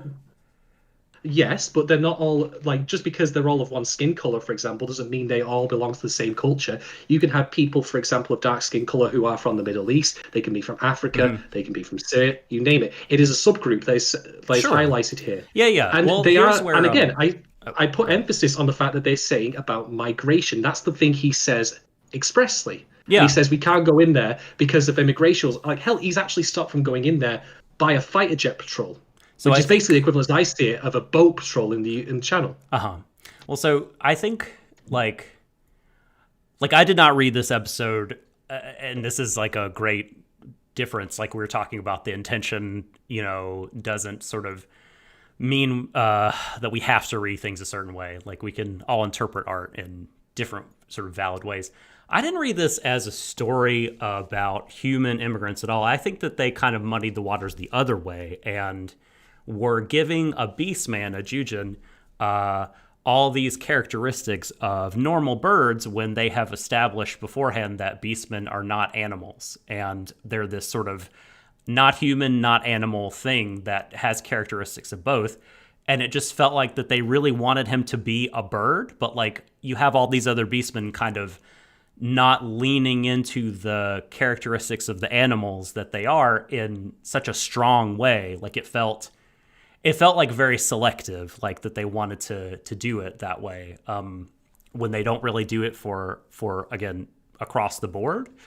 So I didn't sort of see it again as a message about immigration. And the city is such a special instance, right? Because it's only accepting a certain kind of being anyway. Like it doesn't allow humans to live in there. So like there's all kinds of like differences that I think make this like not not like a good test case for what these creatives want to say about immigration specifically. I disagree, because there are instances previously in this very show that go about immigration, like the fact that specific people have to queue up. There are fights in the queues for the immigration line, remember that? Also, the very fact that not letting the actual religious group in there, you know, the cult, like, they don't know they're a cult, yeah? They don't know that they're all... So, as presented, like, they have to consider that on the basis. Like, there's plenty of elements. I mean, Nietzsche herself, like, literally having to be, like, brought there, and then all the like vigilante gangs trying to intercept them against something that's real. Like, I'm sorry, but to me it feels like there's more than enough to point to here that they're trying to make some sort of statement on immigration. I'm not saying that they're deliberately saying don't trust any of them. I think that they just didn't understand like what they were playing with here in narrative. Well, so terms. what's the takeaway? Don't trust flying people? If you have a suspicion about a particular group of people, then you're entirely right to have that. Rather than having a gray look at it. But Pinga is exonerated and they let him go. It's not I think so. The whole thing about like Pinga and birds and Marc, I promise. Well, I'll shut up and let you talk in a minute. I'm compiling thoughts. So what I think the episode, like the kind of main thing that it wants to do, in my opinion, and I think it does pretty well. But your mileage may vary on this because I think it's a big analogy. I don't think it's like a tight representation. I think it's meant to be analogous. Like a lot of things in shows about animals that are meant to talk about like, you know, things like racism. Like there's a lot of looseness to the analogies. But so I think that yeah, I think that what the show wants to do in this episode is talk about the differences between equality under the law and real equity that a society can dole out to its citizens. Pinga fought alongside his fellow beastmen against anti-beastmen groups and served with them so that his fellow beastmen and himself could have rights. But there were unintended consequences to that, right?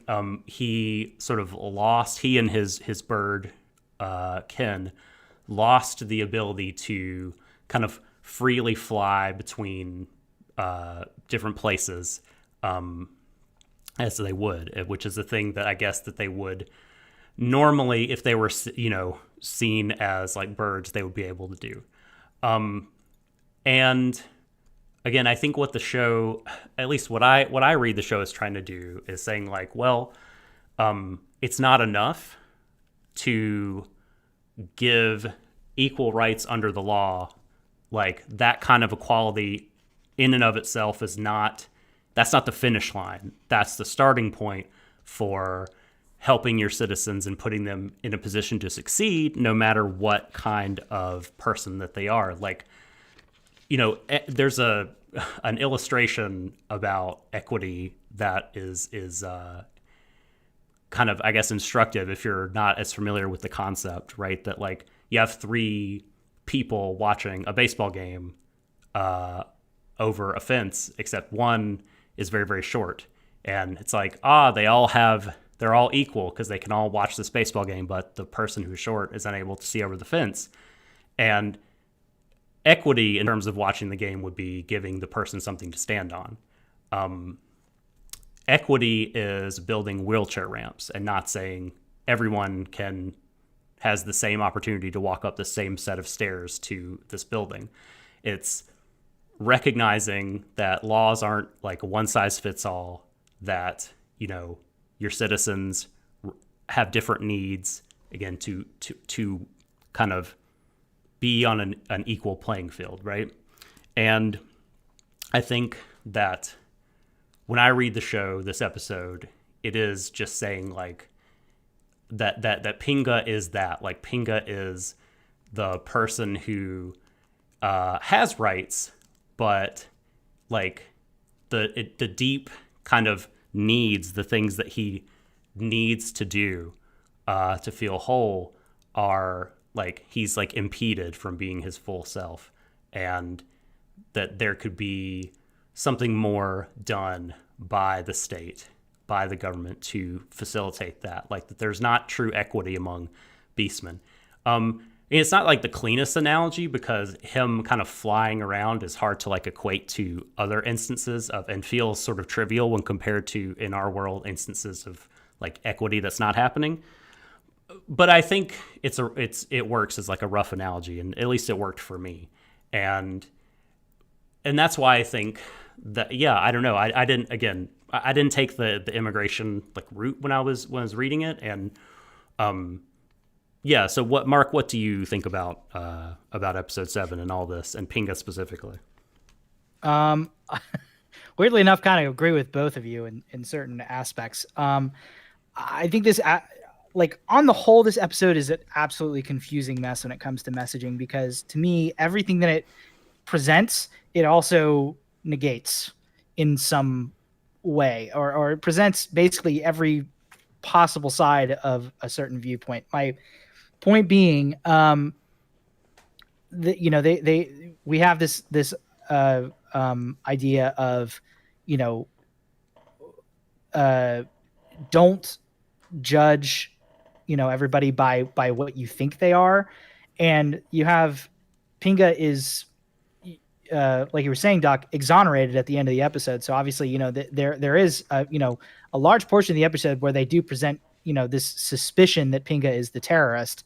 He is exonerated, but then you also have another Birdman who is a terrorist and who is going to commit violence. So you have like both of those points kind of playing off each other. And I don't really understand what the message that we're to take away from that is.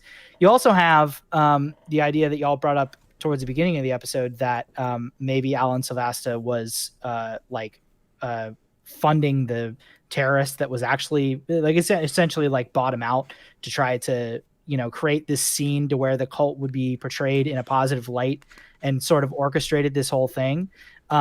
So on the one hand, you have the idea that, you know, there's a Beastman terrorist that needs to be defeated in the city. And on the other hand, you know, like on one hand, you have the terrorism is bad and needs to be defeated angle. And then on the other end, you have the actually corporations, you know, in both this anime and real life have orchestrated real life terrorism. They're the real bad guy, not the birds. It's really so Alan. Which one is it? Because a definitive conclusion is not presented in this episode. If we want to just take this episode as a standalone story, which it is, you know, obviously it has ramifications, you know, for the greater, you know, sort of political idea of Beastmen. And the other thing I wanted to mention was, Doc, you were talking about this idea between legal equality and like real life equity between people.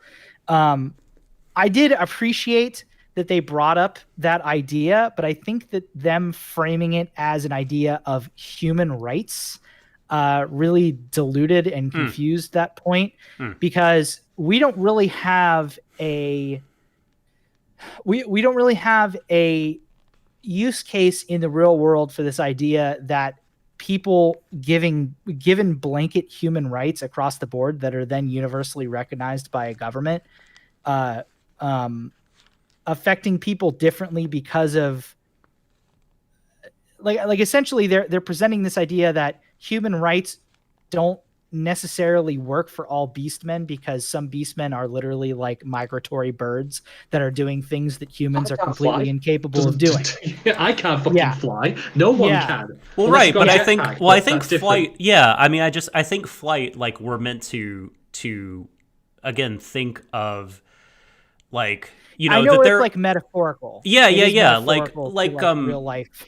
Well, like, if people that are born, if you're born here and, you know, like, you know, America's like, okay, you have rights or whatever. But it wasn't until like the Americans with Disabilities Act that disabled people got the kind of, like, that government required, you know, buildings, parking lots, facilities, schools, all these different places to do things to make it so that they weren't always starting so far behind. So I think, again, flight here, of course you and I can't fly, right? And flight is, it's like, this is why it's an analogy and not an exact representation of this thing. Like, you know, flight, we would all love to fly, but like none of us would like necessarily be like, yeah, I want to like be born in this different way. That would be well, like, if I may ask, if you're referring to disability here, physical impairment, the problem is that, like, this thing of him not being able to fly is him being brought down.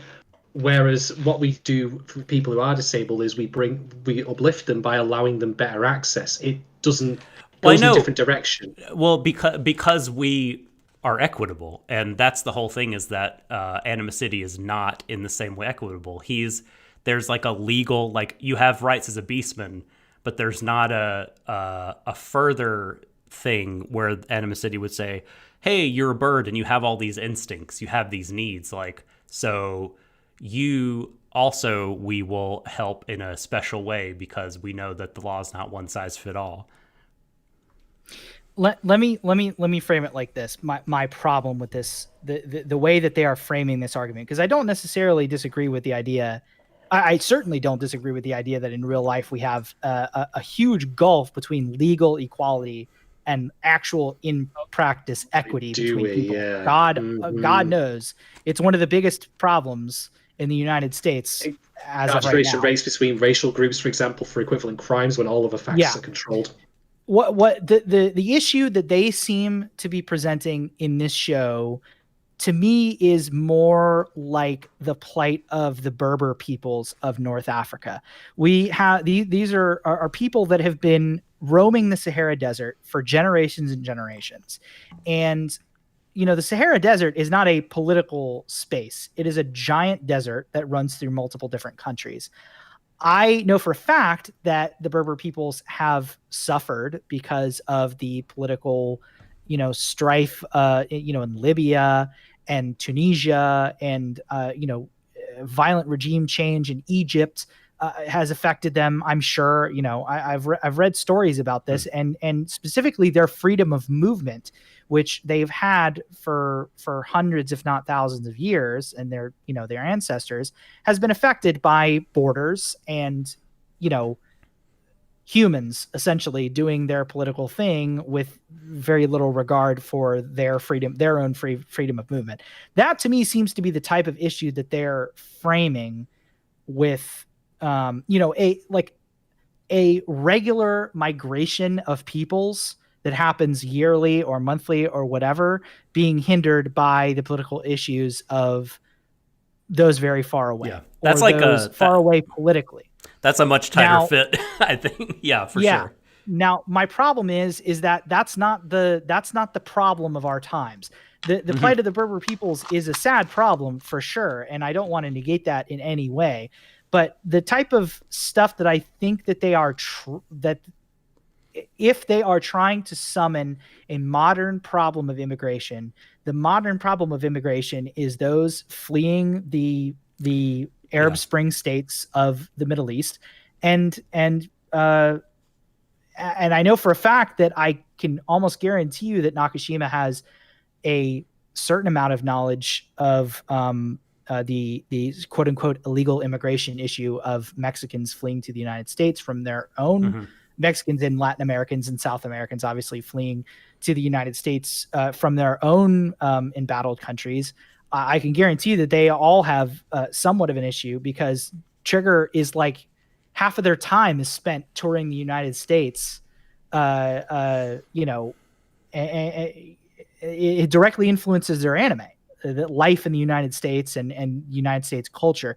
So I can guarantee you they've heard about it, and I can guarantee you that I'm sure in no small part that is part of the factor, because it's a worldwide news story, despite the fact that it is really right now only really affecting Latin Americans or South Americans, Central Americans, and Mexicans, and also people living in the United States. That to me is a completely different issue of immigration than the one that they're trying to frame in this show. And that to me is where the disconnect is, because, if this is a show that is supposed to be, dealing in the modern problems of our time and trying to say one thing, they're using the wrong illustration for it to me. And maybe I'm reading too much into it, because like you said, this show has an almost entire lack of subtlety that is truly stunning at times. So I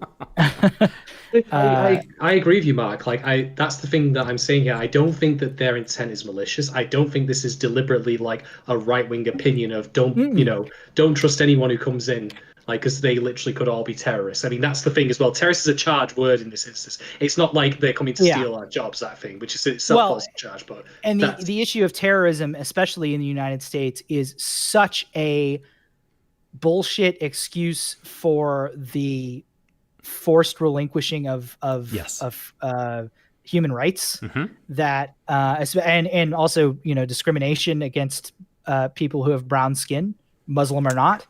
Even though most terrorism in the United States is done, even I know this, someone across the pond, is done by white supremacists who are white. I mean, it is functionally all. Pretty much. Not just most. It's pretty much all at this point. Yeah. So it's I appreciate this show.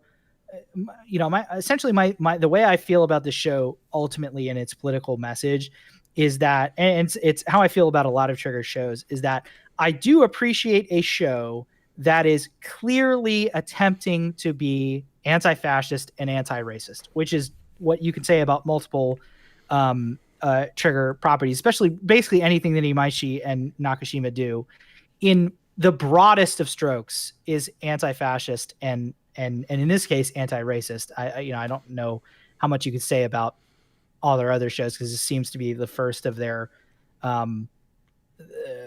pieces of media that seems to be trying to directly tackle the issue of racism in certain ways. But I think if anybody had any doubt about that, the Negro Baseball League reference earlier in the season definitely solidified this idea that yes, the Beastmen are supposed to be a allegory for marginalized communities. Right. As we get into these later episodes, when we find out Shiro's origin story, that in itself is clearly colonialism happening there. What's happening to his sister. So I have a huge appreciation for that, and the fact that it is as overt as it is, because you don't really get that from many anime nowadays. Anime is not a overtly left-wing medium politically. Very often the opposite in the case of pretty much everything that Crunchyroll puts money into nowadays. But oh god, yeah. So Shatter slavery happened to white people, didn't you know? Nice one, Crunchyroll. So I appreciate a show being overtly, anti-fascist and anti-racist in broad. Like, no matter how dumb it is and how misguided and oftentimes the execution happens to be, the fact that they're even doing it to me is a big deal. Obviously, we need to talk about the execution, and obviously we need to talk about the places that it breaks down, because there are many, even in the best execution that Trigger is capable of doing. I don't think anybody is out here saying that Trigger are masters of subtlety and no. I'd rather they weren't. But I mean, these sort of issues can require that, which that is part of the bigger problem. But look, I am willing to, because as I said at the very beginning, like, thinking about this episode as sort of commentary on immigration specifically, like that just it may seem obvious to some, and I may seem dumb for not kind of thinking about it in that way. Like, because I didn't, like, I'm willing to concede to you guys here, and because I just haven't really thought about it as like that. But I can see like that it's not clear enough in maybe what it's trying to say about it. I think that's the problem, is that it's trying to say a bunch of different things, and every time it does say something, it then immediately negates it, or it presents multiple different viewpoints, and none of them are resolved as, it's like the type of thing where somebody is trying to present quote unquote both sides, and in doing so they just completely muddle the message and don't actually say anything. That's kind of what's happening here. In a lot of ways. You can definitely see what they were trying to do, for sure. Like, I could see what they were trying to do. They were trying to comment on illegal immigration and the the issue of mass immigration, and like you were saying, Doc, the difference between legal equality and human equity. Like, but the way that they did it was not good. Like, I don't think it was particularly coherent at all.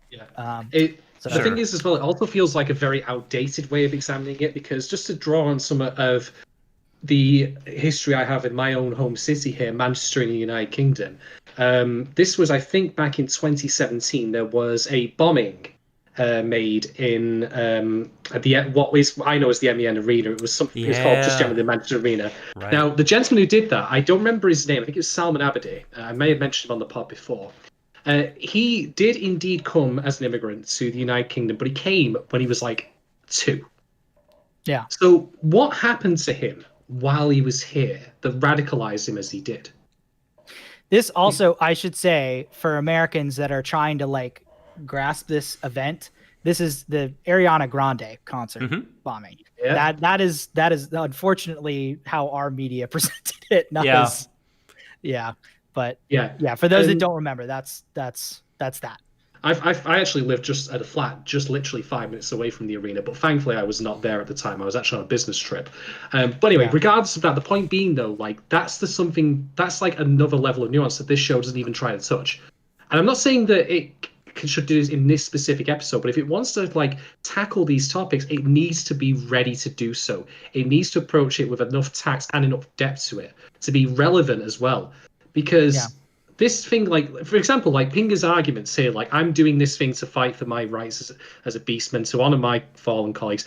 I'm going to do this thing, like, that turns out to be a false terrorism because he's just going to try and spook people, that kind of thing. Which, by the way, I know this is probably going to put me on watch list, but like I am of course not against the idea of shall we say protest with like action or violence to it, because Lord knows nothing else is fucking happening when you try and go through political channels. Like protest and riot is the resort of like people who can't obviously get what they want. Yeah. So But this I is understand that. This is different, right? Because he has a fake bomb. Like that's real terrorism. I think to put a Yeah, fake bomb. that's the big. That's the thing. Like, that's the thing. Like, and that's why also like it ultimately does his cause no purposes. We as the audience know it's a fake bomb, but you've got to remember how the people in the actual world would react to it. Yeah. Right. It's a real thing. If it got out, yeah. Oh, absolutely. In many ways, he was lucky that there was a quote unquote real terrorist in town, because if there wasn't, he would have been thrown under the bus. Yeah, 50 and times over. And that's why ultimately, why you say that he is exonerated, the end result would have still been the same regardless. It obviously doesn't make it true, and we would like that to come out, but well. Yeah. I would suggest, and I know that I make too many suggestions of what I would do differently, and I don't again presume to know better by saying this, but I simply, in my opinion, would have had him not do that at all. He simply just wanted to come to Anima City, and it was a case of mistaken identity. There's your nuance immediately, because he was completely and unambiguously innocent, and it means that we can't simply apply broad brush stroke of he's a flying beastman and therefore he's a terrorist. He's a flying beastman who is in the wrong place at the wrong time, as often can happen to people who are mistaken for being terrorists. Yeah, you could. I guess. Sorry, go ahead, Mark. You go ahead. No, I was just going to say it's absurdly common how often that happens. Totally. In the world over with marginalized profiling. People. It often doesn't matter that they're not the right person. No. Just that they look like they're the right person. Yeah. So, I mean, there's a way you could do something like that and work that into what I'm about to say. But I think, despite the fact that we've started off talking about like big picture politics, and that kind of overhead view of the show in that way, I still steadfastly like adhere to the fact that this is like a show about Michiru and her experiences like on the ground. And I think like in that way, like this episode is meant to be like her meeting a person that she thinks is super rad, but she is learning this lesson, right, of not to trust people on like a first impression, or not just believe the absolute best in everyone uncritically, because it turns out, Shiro's instincts were right or whatever.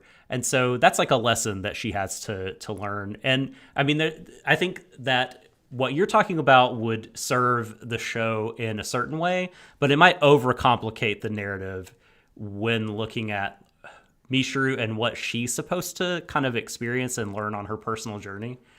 It just might be like one kind of U-turn too many on her road. The thing is, though, like when you're dealing with this issue, I'd argue you can't complicate enough, because it always is going to be deeply complicated. And if you're going to tackle something like this, in which people can walk away with messages that the show may or may not be trying to get across, you need to be pretty like on the ball with it, in my opinion. So I'll end my point here, because we've talked about this long enough. Or if you both want to chip in any other thoughts before we call off, then by all means. All I'll say is that I do think that there is the important sort of not temperament, but maybe thing that we all need to have in the back of our heads, that this is definitely coming from like a Japanese perspective, which to us as Westerners, there are very few perspectives that are more different than our own, than the Japanese perspective, specifically the Japanese political perspective, which is almost always fraught and strange and alien to us as Westerners in a lot of ways, mostly because our education of Japan is almost non-existent. So it happens to be a 13-year-old Redditor who claims that they've come from a particular prefecture. You will never let that go. In which case you know everything about Japan that there is to know. Nagano, was it? Nakano? I don't know. I think that we're definitely, I think it's 100% fair for us to analyze this from a Western perspective, especially given the idea that, that we all know that Trigger has a much deeper connection with the West and Western anime culture. They gave this to Netflix. Yeah. With the intent of broad, like, worldwide release. So, but I think it is important to remember also that, the perspective that this is coming from, and where their discourse might be on fascism and racism as opposed to ours. Certainly their discourse on racism is incredibly different than ours, because not only do they have a very different, relationship with racism in Japan, but also they are, a statistically homogenous society. With a selective memory. with a very selective memory in terms of the teaching of history and stuff like that, as we've seen. But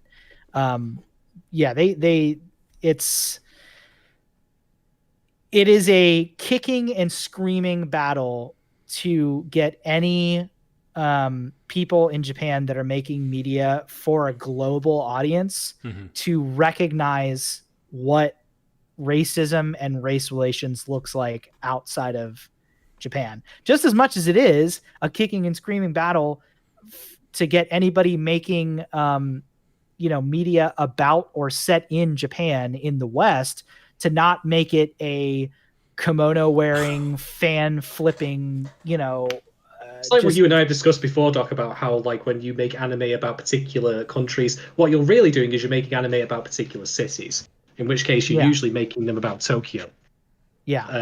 That's like that kind of thing. I mean, I'll Doc, if you want to add before we round this particular point off. I just wanted to say the words "Ghost of Tsushima" to what Marc just said. Hey, I had a more positive view on that game than most, but yeah, there definitely is some stuff happening here. I also played it in Japanese, so I think I maybe did not encounter a lot of things that people had problems with. So you should pet the fox in that. I pet every fox. Yes, every single fox. If you had said anything less, I would have kicked you off this podcast. I pet every fox that I could find. This is just every single one. This is just a practice in real life that we follow as well. I just want to, before we, I don't know if you have more problems with episode 7, but episode 7 is where we meet evil Jesus for the first time, who makes his presence. He pops up in the background all throughout these 3 episodes. I did not know existed until you told me about it. But he just really, really looks like Jesus, and I'm so curious what animal that he will be. I really hope that they reveal what he is. Oh, he'll be a beaver because he was a carpenter. There you go. And his wage for working at Sylvester Pharmaceuticals, 30 pieces of silver. A phoenix. It's him that gets it this time around. No. It's not it Judas. Took me a second to get there. I was like, okay, wait. The theory is that he's actual Jesus. Okay. Oh shit. Not that he just looks like Jesus. Yeah, that's like the galaxy brain thing where you've got like Nazna at the top, and then you've got Shiro as the actual deity, but then you've got Jesus at the bottom. Hey. It all works. It works for me. But I'll just round off by saying, I do agree with you, Marc, by the way, that I think that their intentions were noble. And as you sprightly say, they are coming from a particular lens, which we're very different from our own. But ultimately, because I'm an arse and cruel and horrible, I am more concerned in the end with the end result, which is it's a muddled mess, and it needed to be handled more deftly than it did. And maybe Trigger shouldn't do this kind of stuff. Now, I do agree with you that, good on them for doing it, good on them for doing that, but, ultimately, I mean, I know this is going to sound random, but, I've got recertified for doing first aid training today, and why was I getting recertified? Because even if you have good intentions, if you do it wrong, you can cause more harm than good. Yeah, that's very true. And so maybe they shouldn't be doing, this kind of material. I mean, I think back to Gridman, there are politics in that of a sort, but not overt, politics, like migration. And I thought that was fucking brilliant. More of that, please. I think if Trigger is going to do anything regarding to politics, it needs to be even more fervent on the previous stances on anti-fascism. Yeah. Because to me, anti-fascism is a very simple political ideology to have. It is fascism is bad and should be violently resisted at all costs. Their anime that have presented an anti-fascist stance have done a very good job of showing in Kill la Kill's case a sword through the literal heart of fascism and blood spraying everywhere, so much that it looks like it's raining blood, the blood of fascists. That to me is where their political strengths lie. Their stances on anti-fascism have always empowered me as an anti-fascist. So it's actually when it comes to like bombast and action rather than talking. Or and well, like I mean, it's like that's what anti-fascism is about. It's about action. I mean, obviously words are extremely powerful and speaking out against fascism, but we literally had a massive fucking war, halfway through the last century that showed that the only real way to defeat fascism is through action, direct action, whether that be violence or whatever, what have you. It's not the marketplace of ideas. With an equal platform. It's not in the case of fascism. It's it's not. Ideas. So I think that's something that they've done well, but you're right. I think, honestly, I would be wary of any anime studio based in Japan tackling racism. Yeah, so this is a good point. Point. I think that they as Japanese creators are they have an incredibly interesting viewpoint. But Japan itself is a deeply racist country in its own way. And I say this coming from a deeply racist country, and I know what one looks like. And Japan, y'all are a deeply racist country as much as we are, in a very different way, but as much as we are. So it's like, I don't necessarily think that, you're right. Like, a lot of the times it can do more harm than good, and trigger with their lack of any measure of subtlety. I think racism is maybe the wrong road for them to go down. And I think we politically. So like, I think what we would want is for this to be the thing that ties the show together, like a sort of coherent viewpoint about all this. And I think, like, I'm starting to think while watching the show that, again, that's not like, it's certainly not present, but almost that it's not even meant to be like the main thing that the show is about.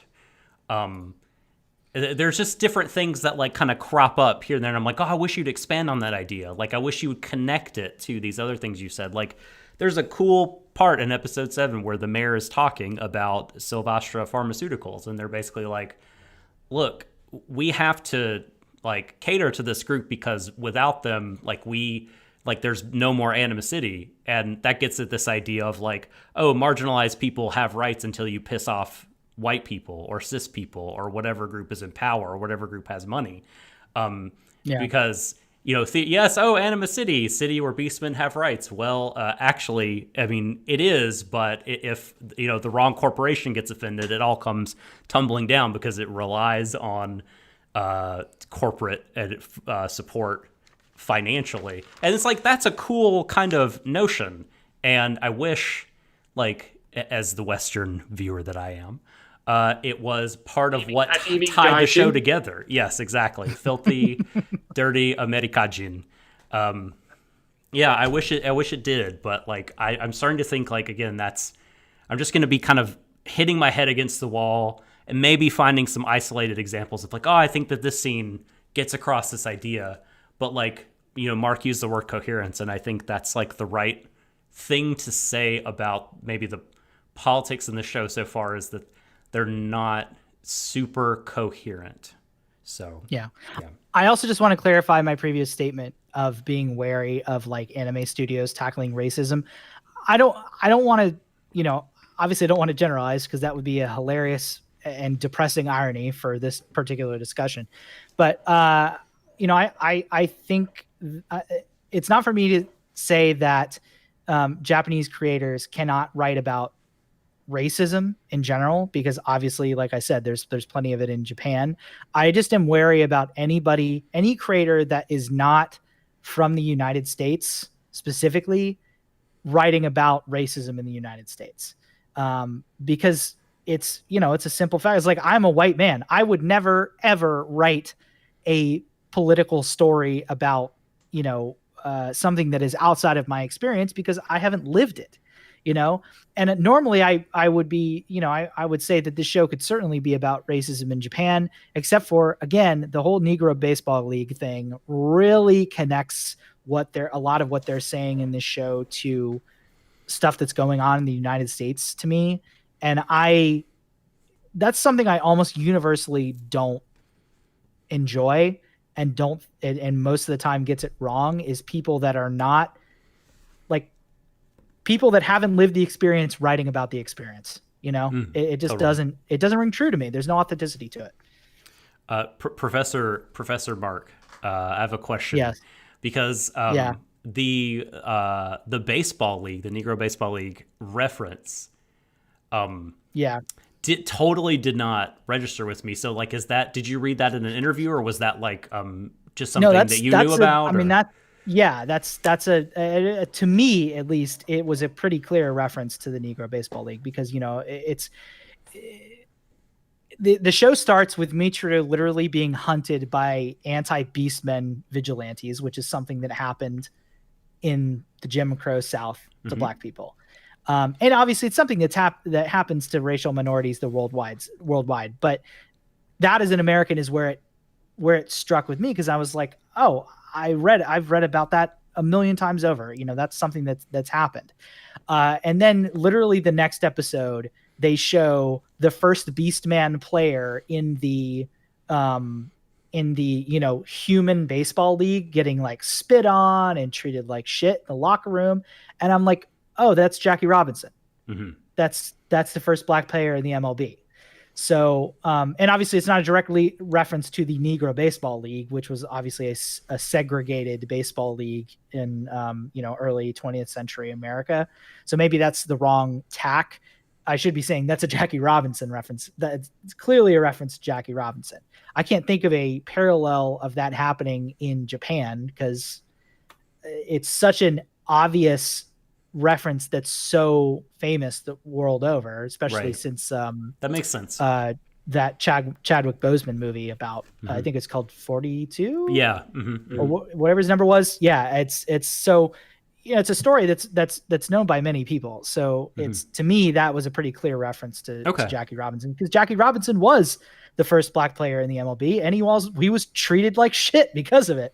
So, to me, that's a pretty clear parallel, and that's tying it into specifically U.S. racial politics in a way that I think is pretty purposeful, even if they didn't intend it that way, even if it was just them saying, hey, baseball's, a common sport in Japan. That's something people would pick up on, blah, blah, blah. It'd be hilarious to me if it was entirely unintentional, because it is, to me as an American, the most obvious reference to a real life event regarding racism. What's baseball? Yeah. I don't know. Baseball, it honestly could have been just a second thought thing, or maybe it was something that was in the back of their mind, that they knew the story of Jackie Robinson, but it wasn't something that they were purposefully setting forth there. It's about, it's another question of this intent of the creators of how intentional are they, or what are their intentions. But that, to me as an American, is what, it was obvious to me, but good on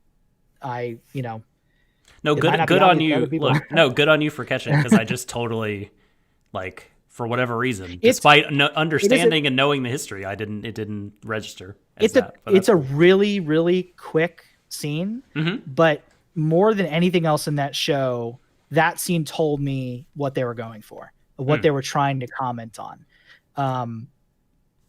But again, that it could also very well be part of this show's complete incoherence sometimes.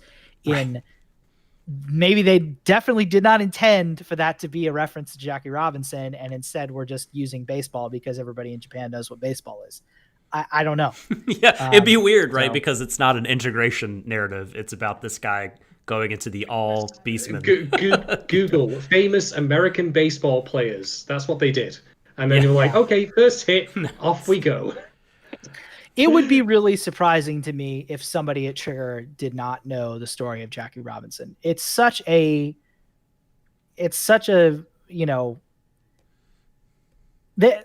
they know more about our culture than you think they do. Totally. A lot of the times. So it would not be surprising to me in the slightest that's. But anyway, this is what I was going to ask you is like, I know sort of the things that I've had experience with, like, oh wow, Japan follows American culture. It's mainly like music and movies, but is it also sport? And I think this would be a piece of evidence that would say yes. Specifically baseball. I think baseball is just about the only one. I don't think anybody in Japan gives a fuck about football or, hockey to a certain extent, although hockey is definitely getting more popular in Japan than it used to be now that their teams are competing in the Olympics. But I would say baseball absolutely is something that maybe not the average Japanese person would have like a reference to like American baseball, but just the fact that a lot of their baseball players, if they get good enough, they end up coming here because it's where it is. Especially, I'm thinking of Ichiro Suzuki, who is probably one of the greatest baseball players of all time, and is immensely popular in Japan. I would absolutely not be surprised in the slightest if a ton of Japanese people followed his career here closely and probably learned a lot about American baseball through that. So, man, that takes me back, dude, because I remember when I was a kid and Hideo Nomo came over to the Dodgers, and it was like, wow, this is such a big deal. Like the first Japanese player who's not an American citizen playing baseball so kind of covered very heavily, and I bet it was such a big deal over there. It's really interesting. Immense cultural link between not only us and Japan, but us and a lot of other countries. Cuba, Puerto Rico is part of the United States, but there is a certain cultural divide there, and so baseball bridges that a lot of the time. Dominican Republic, it's a more of a South Korea too. There's South Korea. Baseball is more popular there now than it ever has been, and there's actually people from ESPN commentating on their games every week now, which is crazy to me. But anyway, because it was one of the first ones to open up, so they were throw sport on there, throw live sport on the television, whatever. Let's just hope that South Korea doesn't come up with the esport version of baseball, and at which point that's it. Nothing else gets played there ever. All right, Shadon, I guess we can move on to 8 here. What are your gripes with episode 8? Oh boy. Well, I suppose my gripes with episode 8 also really are my gripes with episode 9. Okay. Because the two feel a bit more contiguous in their plot than say the one that came previous. But my issue here, and this is not as big a problem for me as it was with episode 7, but I think again this show does not seem willing to present nuance or give the audience as much as the characters any reason to feel ambiguity. And this is more character driven. This is specifically what I'm talking about with Nasna and Mitru. Now, so I can put my cards on the table here so people don't misunderstand what I'm about to say. Nasna is being brainwashed and groomed by the cult. There are no two ways about it. Simple as that. However, and I know that that's going to get quoted out of context at some point in the classic Ben Shapiro sense, so great. That's one way in which I can now compare myself to that prick. But anyway, never mind. However, here's the thing, right? Nasna makes a point a couple of times I find really interesting, and I wish this show actually explored, which is that Mitru is forcing her preconceptions on her. That's what she said. You're always forcing your ideas on me, that kind of thing, you know? And, as far as my feelings on religion go, if it makes you happy and it doesn't cause you to actively harm anyone else or infringe on them, go nuts. I don't believe in God, but if you believe in a God that ultimately says, hey, you know what, it gives me something to structure my life around, and ultimately doesn't mean I interfere in the lives of others, go knock yourself out. Pray all you want, fine by me. And so that's why the idea of this whole Beastman cult thing, even though it is very clearly a creation of Alan and also Boris, to do their mustache twirling Doctor Evil shit, whatever they're up to. Creepy Boris. Even though that creepy Boris, I'll get to that in just a moment. Actually, even though that's the case, I don't actually mind the idea of a kind of phony religion as a means of keeping people happy. What makes you happy? Fine by me. That's my view on it. So here's my thing with the silver wolf cult though. Like, the show does not seem willing to present like Nazna's position as maybe she is right. Maybe this is what she definitively wants. Maybe it's a good thing that she's doing this for the people of Anima City. Because for one, we get definitive de facto proof that she is definitely not the Silver Wolf. Now, I'll grant you, like, the legend was mentioned in episode 2, and then it immediately cuts to Shiro, like, watching on the rooftop, like, I wonder who the Silver Wolf could be. Truly, this is a mystery for the ages. Holy shit, I'll never figure this out. Get fucking Sherlock on this shit, and he won't even figure it out for, like, weeks at a time, I tell you. No, okay, obviously that was the case. But we get de facto proof that he's the real Silver Wolf, so therefore Nazna can't be. Fine. Okay. But then also there's the thing about, like, Michiru saying that Boris is creepy. Now, up until the point in which he's like, hey, I'm in your bedroom, how you doing? Like, yeah, he's clearly a shady fucker, but, like, what's the actual, like, evidence of that? It's just her suspicion. Okay? And the cult itself is not actually. Is that he's voiced by Takahito Koyasu? Okay, yes.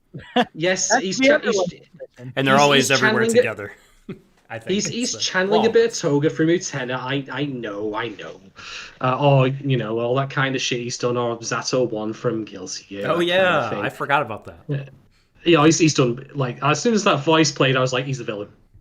Yeah, I mean, talk about lack of ambiguity. Yeah. Oh shit! But like, this to me like feels very weird because like the mayor is like having second thoughts about like letting the cult in or not, and I wish that the show like hadn't presented such information to us that basically said she's right not to let them in, that there could be a legitimate reason for it to come there, because they are themselves like a different kind of migrationary group apart from the Flying Beast, which is they are a religious group. So this is what the show's now trafficking in here, an examination of religious belief and religious groups coming into a new location. And Lord knows, my country has had fun times like, yelling and getting angry about that for no good reason. When you start hearing people complain, for example, that like, hey, Muslim people are taking over and all that, and Sharia law going in place and shit. Like, I'm like, bollocks, all of it. But the long and twisted way I'm getting around this is like, on a character level, I wish there was more ambiguity, that maybe Nazna has a point here, that Mitra is forcing preconceptions on her that like aren't necessarily true. And I wish that the cult wasn't so flatly stated by the anime to the audience, and indeed to the characters, because Shiro knows full well it's a fake, because he is the Silver Wolf. Like, he's obviously not going to make that point. Like, I wish there was more like grey area in this particular thing. So I think this is like an anti-cult thing, and with that, I am glad that there's no ambiguity. Because I know that also like America and Japan both have like issues with dangerous cults collecting young people. Like Japan, especially now, because they are the home of Happy Science, which is probably the most devious, other than Scientology, obviously. Have you heard of Nexium? There's a documentary about this awful sex cult coming out. Oh god. well, this is the thing though, right? I absolutely 100% agree with you both there about that. Don't get me wrong. But I think the show is not also distinguishing enough that they are capital C cult here. Because what are they doing wrong? Like, apart from what they're doing Nazna, like making her like it's this false idol. Right. Yeah. No, that's I think fair. It's less There's about not like their actions and more about how the show presents them. The show presents them clearly as like not good. Like not figures. Necessarily in their like in their actions, but like the fact that they're all like masked, robed, mysterious figures that appear out of nowhere and are 1,000 strong. Like the show might not be saying they're bad, but the show sure is like making it look like they're bad by like literally every aspect of their presentation. And I guess the fact that they're headed by a false deity, the fact that they look creepy and scary, like it's that to me is unambiguous. Yeah, here's where I think actually it gets a little bit interesting. When Michiru encounters Jackie again in the slums, and Jackie has joined the cult. Jackie has cleaned up their life. They're a snappy dresser. They have a job on the up and up. They clearly have like a different moral code that they're living by, but it's all kind of based on this lie. And it's sort of like the sort of sharp question here that often like gets dealt with in a lot of Japanese media that I really like is like truth or happiness. Like, are you okay with like, you know, living your life according to something that makes you happy and everything, but it's not really sort of tracking with reality, or do you need like the truth? And most often these things like come out and say like the truth is actually important and is what is going to ultimately be able to guide you to actual happiness that isn't kind of limited or hollow or whatever. And so I think that scene is like where it gets a little bit more interesting than like sort of robed cult bad and all that stuff. Yeah.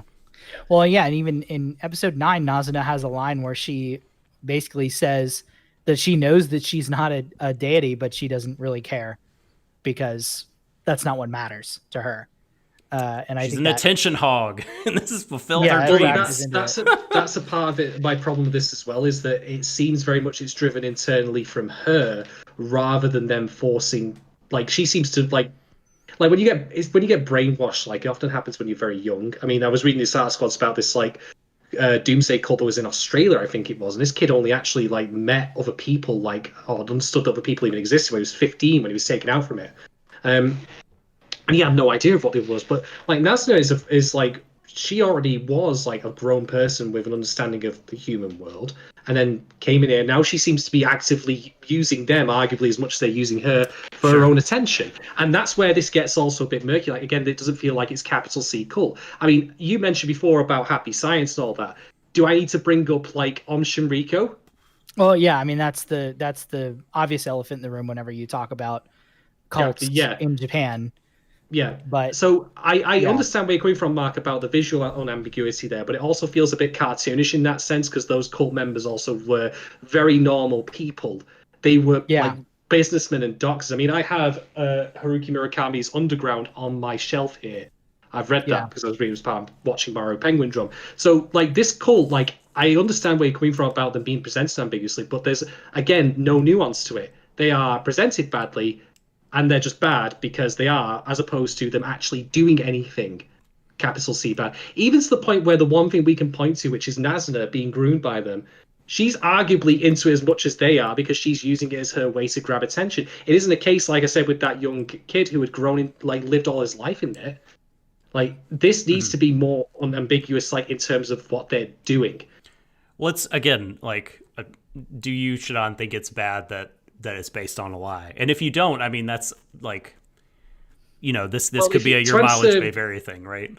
Well, to answer your question, I would say that happiness is fine if it ultimately doesn't come at the cost of someone else. Like the whole like cult thing that happened with Om Shinriko as an example is they felt they were happy, but they were still contributing to the mass murder of like many people and also like other terrorist activities beyond obviously the sarin gas. And I think what are the cult? Sorry, but I'll ask, what are the Silver Wolf cult doing wrong?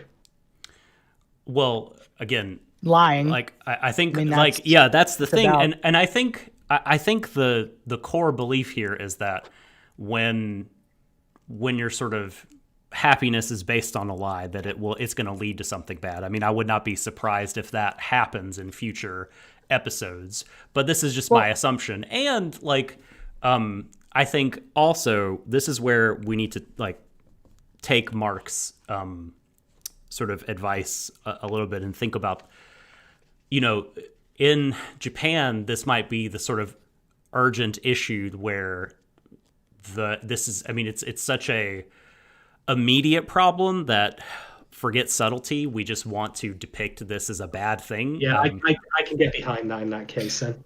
Well, and the other thing is, the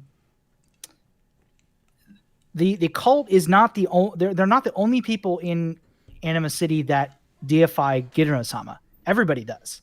Everybody, they have a whole the show literally opens with a festival based around the the god status of Ginro-sama.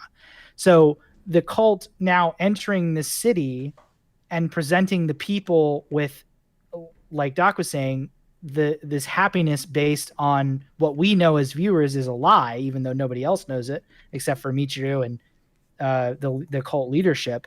You really, I guess that's the point that you really have to grapple with, is like how bad do you think that is? Now, I think, again, because this is from the Japanese perspective, I think that they place a pretty high cost on that lie, because that it is an immediate problem. Like Happy Science is a weekly news subject over there for them. Now, there have been multiple actresses and public figures that have straight up disappeared from public life because they've openly stated that they are, devoting, their existence to Happy Science. So it's like, we have the same thing. Like Scientology, that shit happens all the time, famous and not. So it's this sort of like institutionalized cult is not something that we in the West and people in Japan are new to. And knowing Trigger and their lack of subtlety, I can guarantee you that they are presenting this lie as a pretty grave crime in and of itself. And you maybe brought not. Up, so you brought up a really good point. No, yeah, go ahead. About like them hijacking an already established religious belief or set of morals to position them to acquire power for themselves. You know what I mean? I wonder where we might be seeing that in the West. I know, right? Yeah. So like they just come in and they're going to have all this power and influence. And we already know that they're in bed with pharmaceutical company, a corporation, religion, and corporate money and power mixing. Like you can foresee the fact that the leadership is going to do bad shit, I think. Yeah, it's not. I think the writing's on the wall. Yeah. Okay, yeah. No, I absolutely agree with your points now that's been put across to me. Part of me thinks, though, that I still would like them to maybe go in a bit harder on that in that case. Yeah. I don't know. But at the same time, now that you phrase it that way, where it's clear, like even again with Onshiriko, like before they were even doing chemical weapon stuff, they were still kidnapping people and like doing sex stuff with like the lead whose name eludes me. Fuck that prick anyway. But yeah, maybe again it needs. That's the one. Yeah, that's the fucker. So maybe it just simply needs to be, as you say, like that. And in framed from a Japanese perspective, where they have that history ingrained on them, because up until unfortunately KyoAni, that was the worst terrorist attack they had. Yeah. So yeah, that's true. Yeah. So yeah, okay. No, I will rescind my point then and just rephrase it simply to be that okay, maybe it is simplistic for that very purpose, but I think you can probably have your cake and eat it here by being simplistic and also going into more detail what happens behind the curtain with these kind of cults as well, rather than just Nazena's soaking up the attention. It's also pretty clear that even though they haven't done anything like that wrong other than lying to people, they are. I mean, like, okay. That's going to happen. Yeah. And maybe that's a separate problem with the show in that it feels like it's back-ending all of its big reveals. I mean, I still don't... I mean, we are now up to episode 9, and I don't know what Alan's endgame is beyond maybe weapons, question mark? It's got it. I mean, yeah. I mean, it's... His endgame is the same endgame of any corporate overlord in the real world, and it's just money. Who cares how it happens? Who cares how many people die and make a Mars base? I don't know, but yeah, no, you're right. Yeah, I also have my doubts that even though I'm kind of skipping ahead a bit because I think this comes up in episode 9, but I even have my doubts as to whether or not what he was saying about Michiru and Nazena getting accidentally contaminated by this Beastman conversion virus. I have my doubts as to whether or not that's even true. I wouldn't be surprised if it came out later in the show that it was a purposeful, MK Ultra style, weapons test on, just some people that they could find. Yeah. Well, I had I don't know if you caught our previous parts, but I had some issues with also the fact that Michiru and Nazena's othering, if you want to call it that, was something forced on them as well. So that in itself, like, still feels a bit iffy to me from a narrative perspective. Right. But anyway, so I'll leave it there with my discussion of the cult, other than to say, like, now that you phrase it in such a way, I get where you're coming from, and I do agree. But maybe they should have gone in even harder, Because I think in some way, while I do agree that it's keeping it simplistic and cartoony, that can also very much downplay what's happening with the cult in itself. I mean, to go back to Penguin Drum and how it handled like its own fictionalized version of Bomb Shinrikyo, like there was no like pussyfooting around what their version of the cult did in that particular show, right down to how they treated the kids. Well, don't forget the big rhino man who did a bunch of shit and almost killed Shiro. I mean, Boris gave him the drug. So that is technically the cult, vis-a-vis Alan, doing something bad. I would be okay with that, because I can, like, people in cults do take psychedelics. I mean, you hear things like, about like people taking drugs when they go into fight and stuff like that. But the thing is, like, that also I think is then played against by how he goes into kaiju thing, as opposed to just being himself, but like completely psychotic. Like, because that doesn't happen to real people again. I think. Well, I mean, he just set off a bomb in prison, I think, is the sort of idea, right? Maybe that's the idea. Yeah.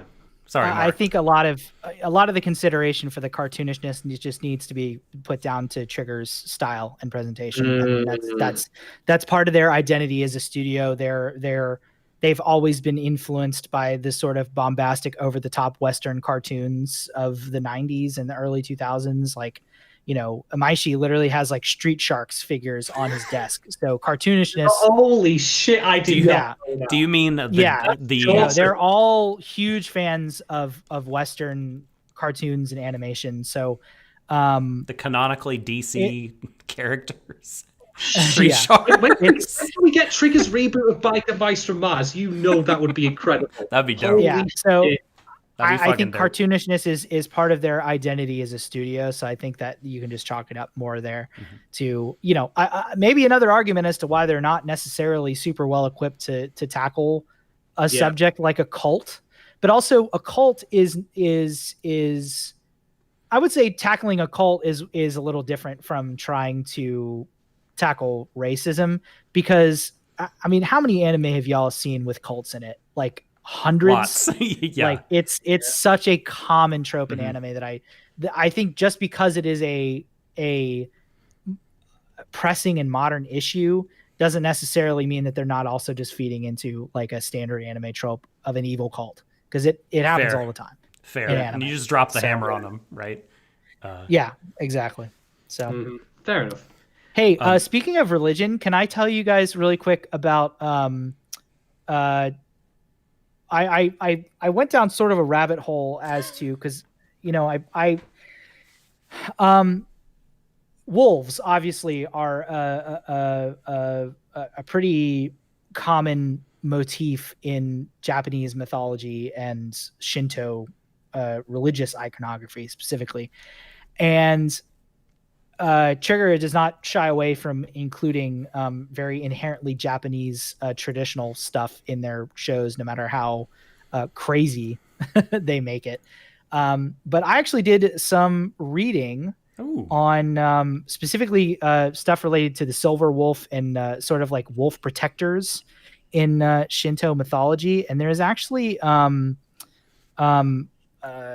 pretty widely held belief in Shinto canon that the wolf, or in Japanese okami, which should tell you how deified wolves are in Japanese mythology, considering that the word God is literally part of the word for the wolf. But they're regarded as they're similar to foxes in that they're also messengers for the gods or the spirits. And they also offer protection against crop blights and like wild boar and deer, because they're associated with the mountain spirit Yamanokami, and because the mountains in Japan are seen as kind of like a dangerous place, the wolves essentially are there to like protect and guide people on their journey through them. And there's a specific legend about the Okuryo Kami, or escort wolf, that followed someone walking alone through a forest at night until they reached their home without doing them any harm. And then an offering would be made to that spirit, which is I think it's actually still practiced in some areas today. But and also I know Shadon, I don't know if you watched Golden Kamui at all or read any of that manga. It's on the list, TM. Okay. Yeah. I know of it. It's the Kamui- gentleman with the the soldier with the rifle. I know that's one. Yeah. The only reason I bring that show up is because that show exposed a lot of Westerners to the Ainu, who are the indigenous people of Hokkaido. I mentioned them before, actually, because you mentioned about the racist history of Japan. Exactly. They have their own like sort of legends about the wolves. They have a specific god called the Horku Kamui, who is the howling god, or the white wolf god, or Lord Wolf god. And it's actually part of their creation mythos. White wolf god mated with a goddess, and the offspring of this union became the ancestors of the Ainu people. So essentially, in the Ainu's creation mythos, they are descended from wolves, which is pretty awesome.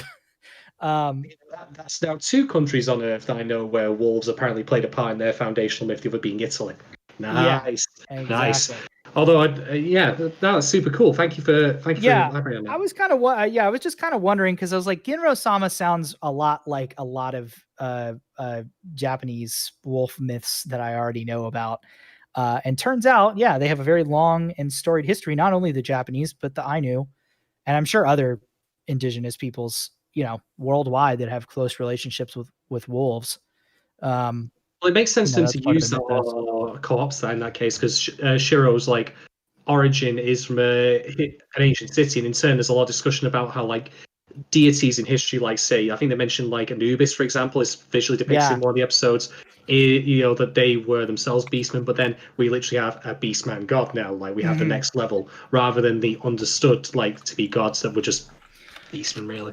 I also found it really interesting that they decided to make Shiro not from Japan. I thought that was a really interesting decision on their part to make him Eastern European, and then Ginro-sama and Shiro is his current sort of identity, I guess.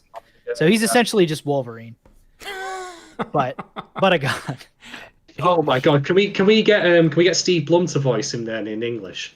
Oh God! If only he was still working in anime.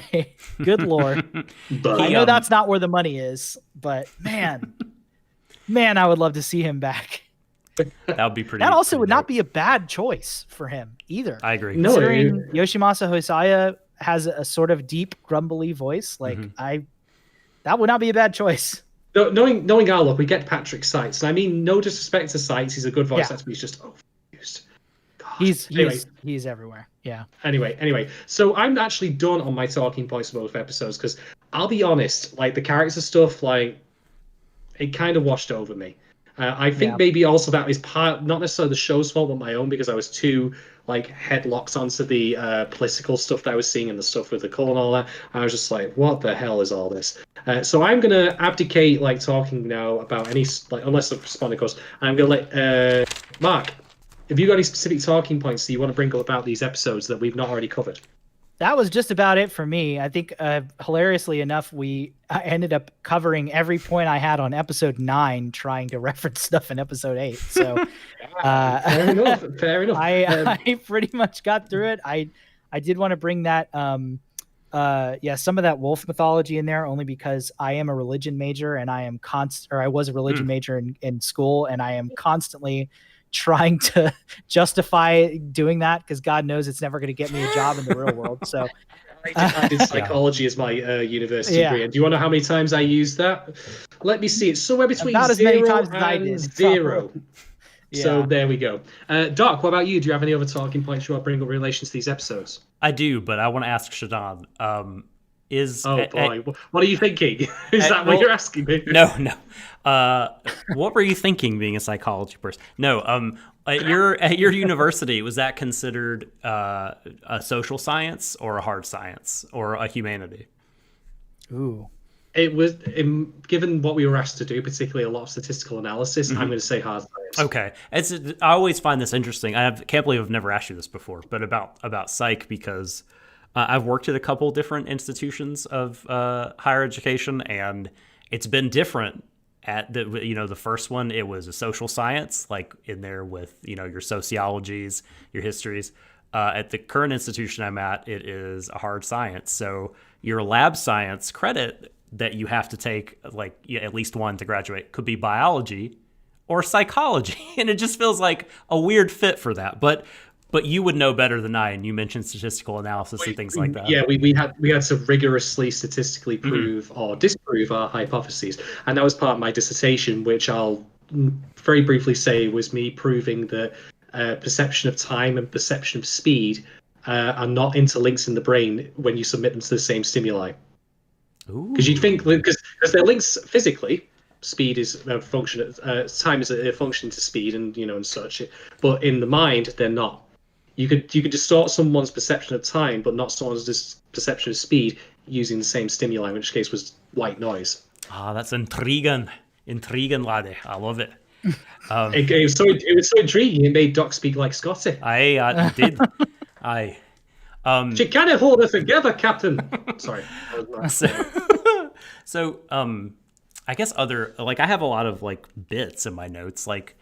Speaking of perception, I love the shot in episode 9 when Nazuna and Michiru are driving back to drop Michiru off, and they both see each other's reflection in the car window that they are looking into, and the reflection, the perception of the person doing the looking is that the friend they are looking at is not interested in looking at them, that they are looking away, when in reality, they both are curious about the other. They both want to make a move to reconnect or say something, because the dope ED came on.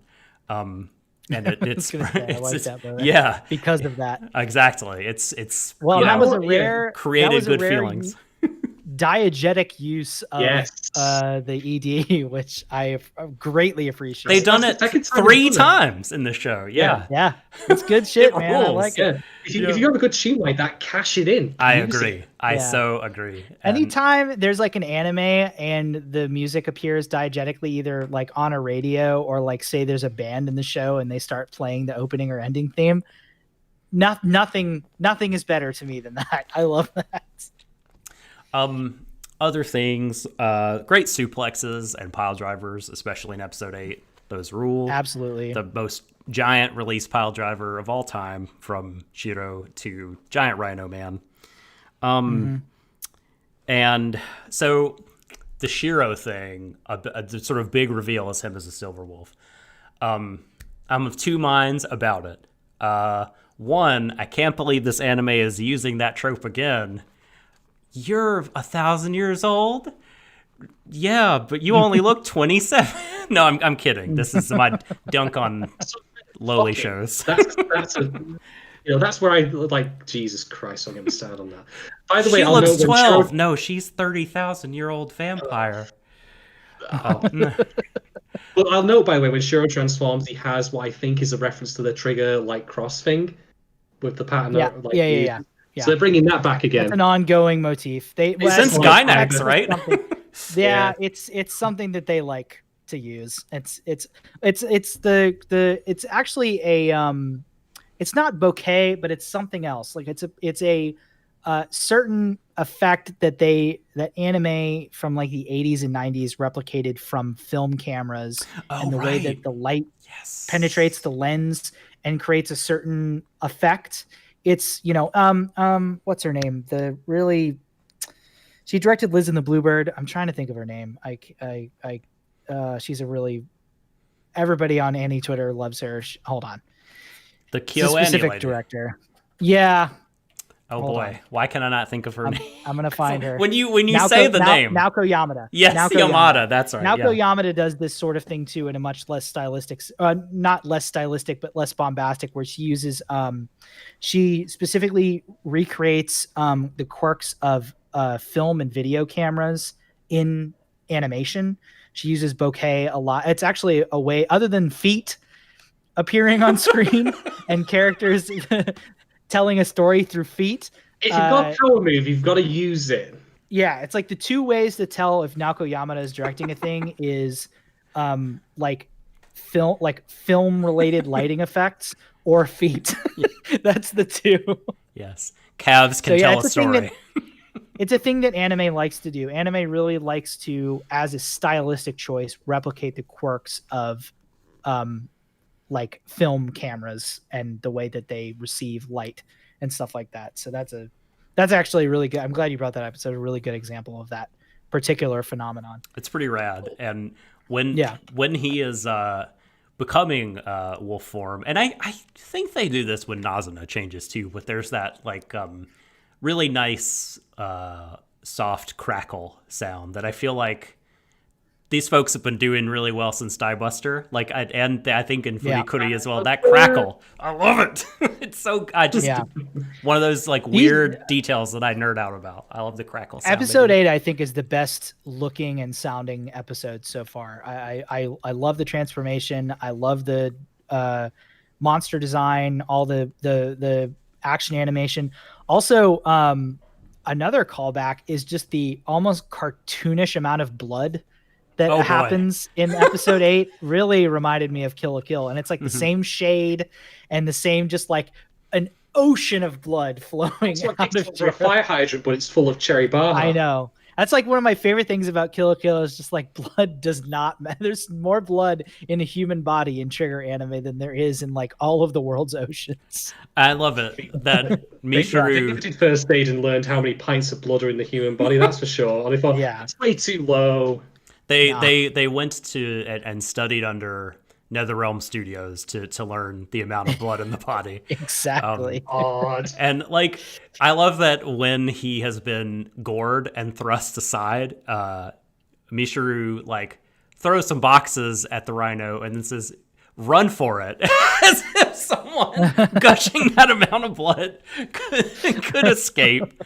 Oh, it's so good. It's so good, man. There's also, I think, a part in that episode where she's like trying to get him to get up and move, and he literally has like a giant, perfectly circular hole in his stomach.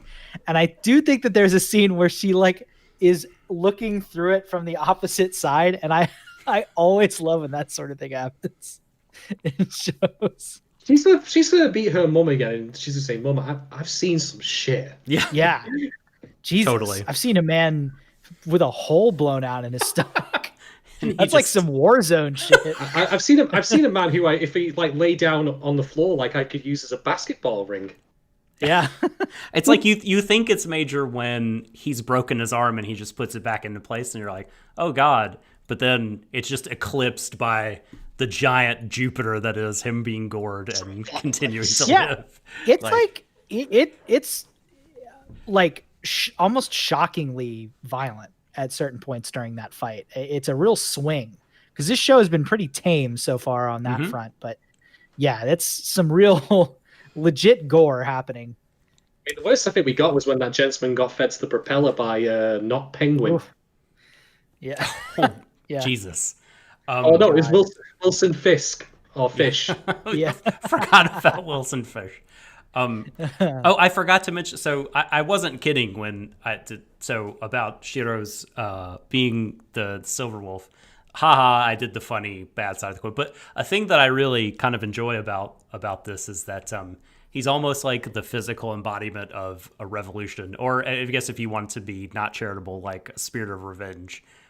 Rightful, yeah. I think, because like he's the reason he's alive is because like in some mystical way, like the blood of 1,000 wolves like pull together and he dead, is slaughtered, just a violently killed wolves, horrible pile of murdered wolves, and he is like living on for all of them and exacting revenge and trying to right the wrong. I really like that. One thing that did like bring the scene down just a little bit, and I respect that they wanted to do a no animals were harmed in the making of this film thing, but that howl was some bullshit.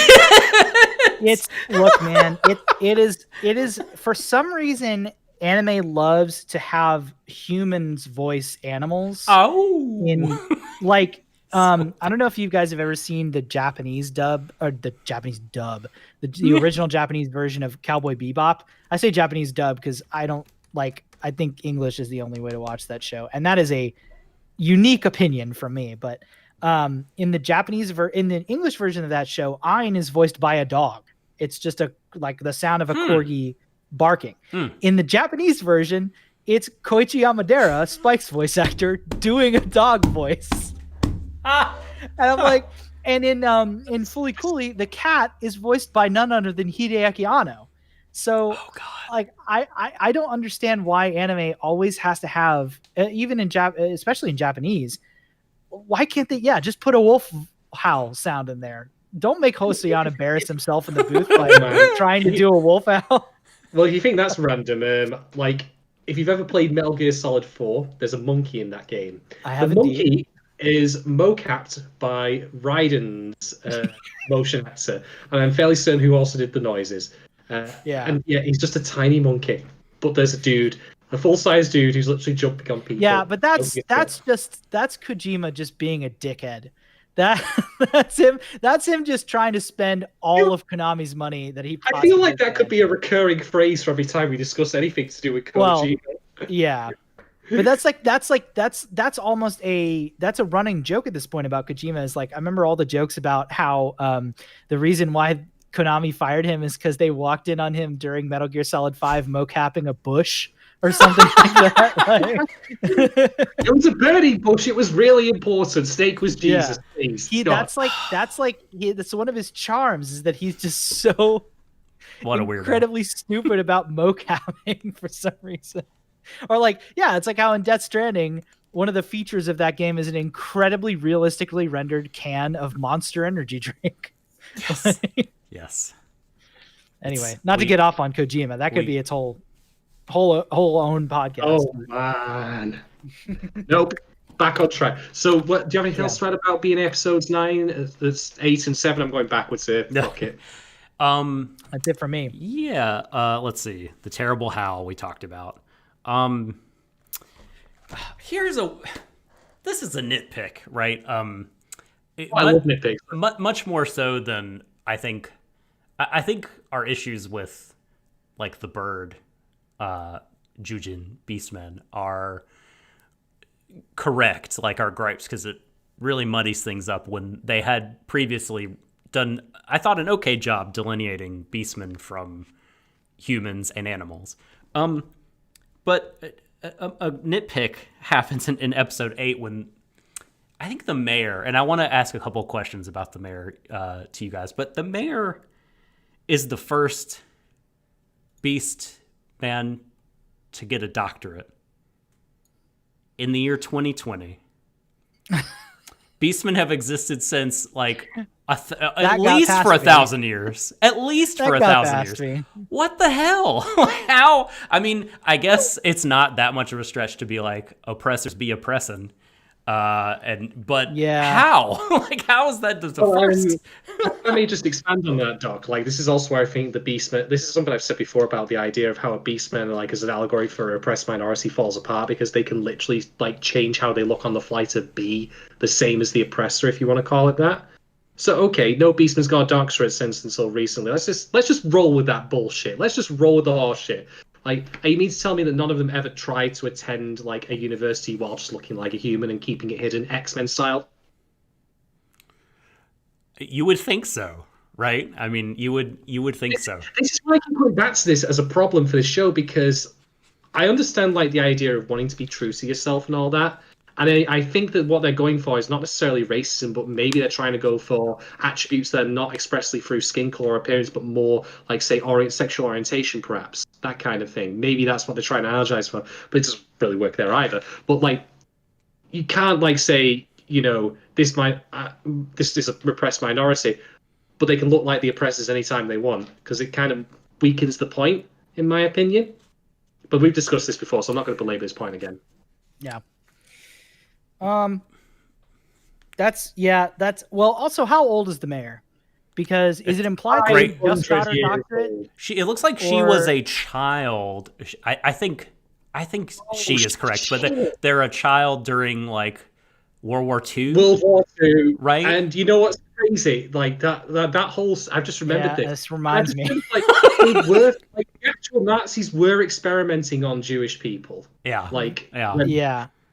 I don't know how I feel about that, And- because to me that feels like they're being like way too coarse with their metaphor here. A little Like, flippant, right? For a little. Well, yeah, there Yeah. is a literal scene where she is in a Beastman concentration camp. Totally. When it is liberated by the Allies. Like, Or there's just the barbed wire and everything. Like, Yeah. yeah. I mean, you know, I said before about like, you know, kill the kill and how that like.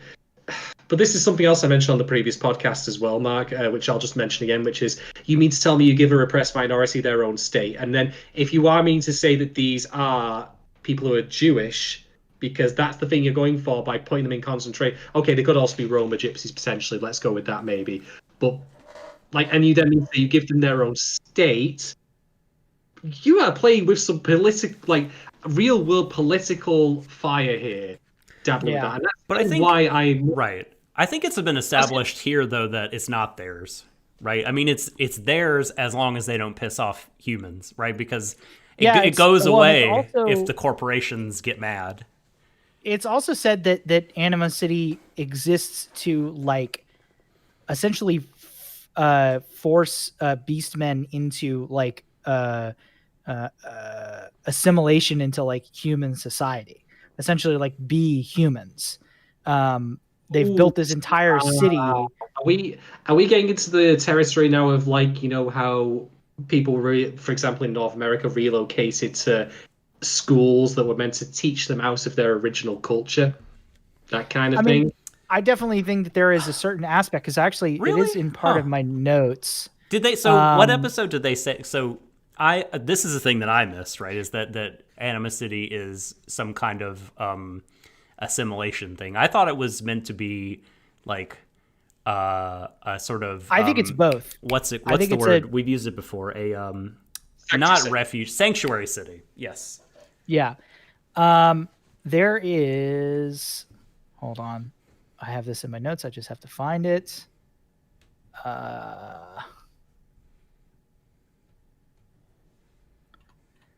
Damn, what episode is this in?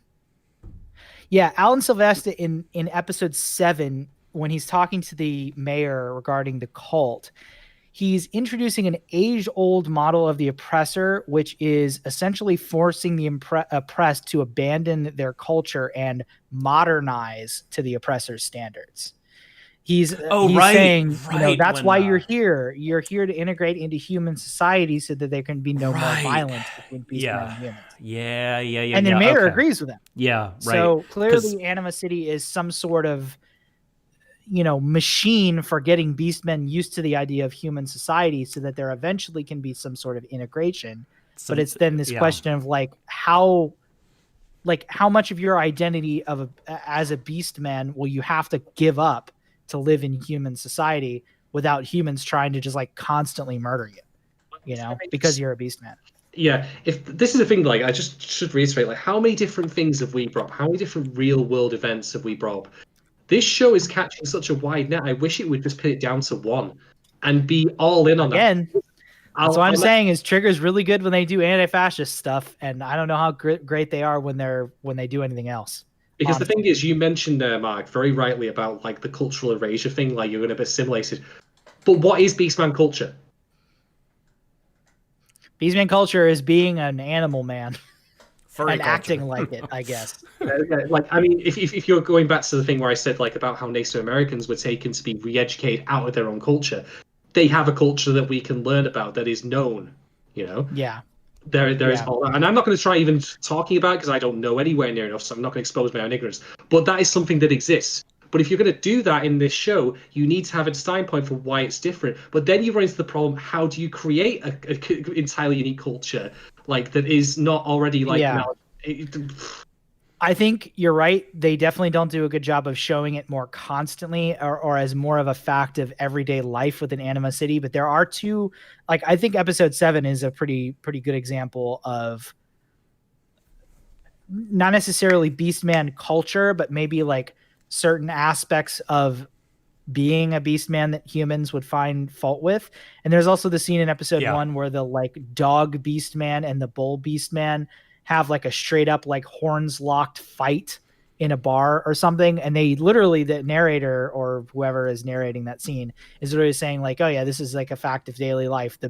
They're in line at like basically the DMV to do paperwork, and it's like the way lines work for Beastman culture is like strongest. Well, she goes to an office like to do that, but like, yeah, I don't know. I mean, the office is like a big one that could do like a lot of different kinds of things. But yeah, she's going there to settle her residency stuff. But yeah, she's like, well, like lines, the way lines work here is if you're tough, you can get to the front of the line by knocking fools out. So totally. Guaranteed, love it. And the baseball stuff is, I mean, that's not like different than human culture necessarily, but I guess it's still part of theirs.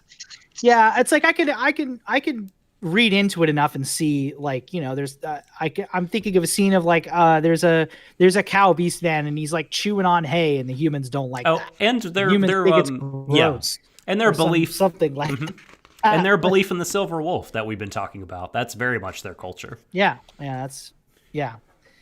So I think that there's nuggets, like they have it there, but like it's they don't go enough into like how like Beastman culture shapes everyday life.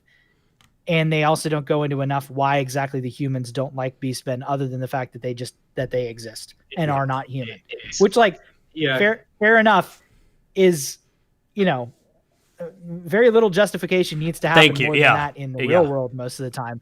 But it's still, I feel like if you're going to make this racial allegory, you need to provide a little bit more evidence as to like why exactly this is happening. Beyond just the other. Because even with, like real life racism, there are reasons for it. They're stupid, incredibly stupid reasons, but there are things that you can point to. Yeah, they're shitty race science that people make arguments from. Exactly. Right? Exactly. Yeah. The thing is, well, like if you want to properly show the horror of cultural erasure, you kind of need to have a culture to begin with to show being erased and why that's a bad thing. I mean, not to say that there's any ambiguity on that, but it needs to be clear. And the fact is, you kind of then also inadvertently, like, again, this is like how I said with the cult thing, where I don't think they went hard enough on showing, like, what cults actually do. Like, if you try to show cultural erasure, but don't actually then have a culture to begin with, isn't that kind of like going backwards? Are you not accidentally doing that in your own fictive universe in itself? It's a bit, I don't know, like, it doesn't fucking work. Yeah. They don't go far enough. Yeah, I think exactly. I think it's like not that they don't show it, but they don't. Yeah, there's not.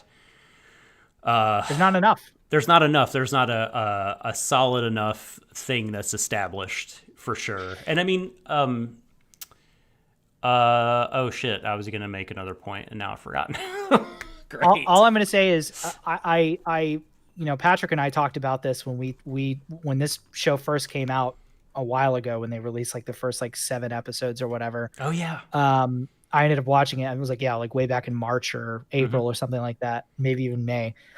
Me and Patrick talked about how we were shocked that this is only a 13 episode show or a 12 episode show, however many episodes it is, 12. Because Yoshinari usually does longer form stuff. I mean, Little Witch Academia was a 26 episode show, and it felt good because of it. I thought it was the perfect amount of like episodes that affected the overarching story, and it also had the perfect amount of standalone episodes. Whereas this, I feel like they could have used more time, honestly.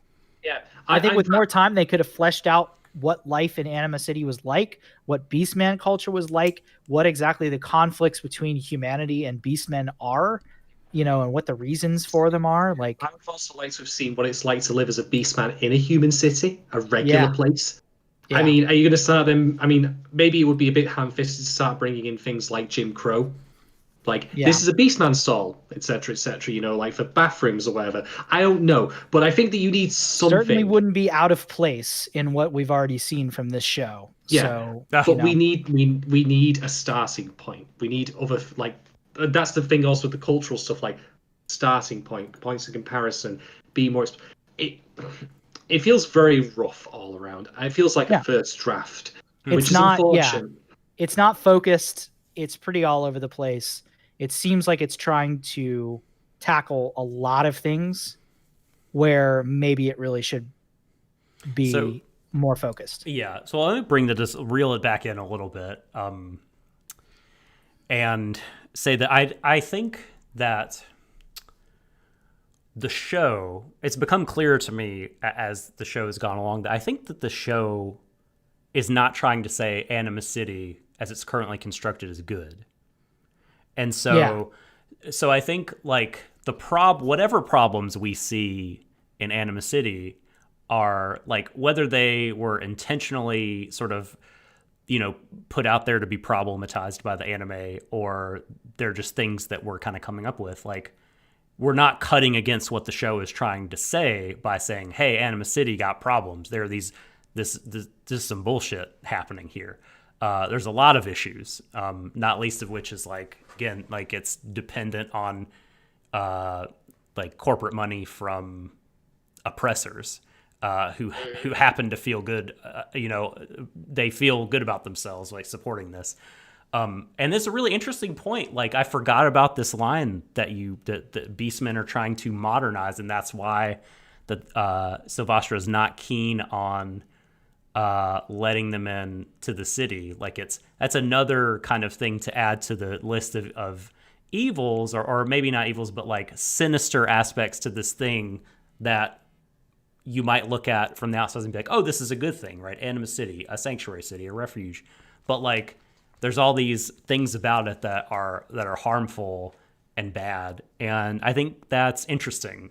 And I think it's not like, I think dystopia is the wrong word for it, but like, it is like, I think an interesting aspect of the show, like that it's sort of set in this failed experiment.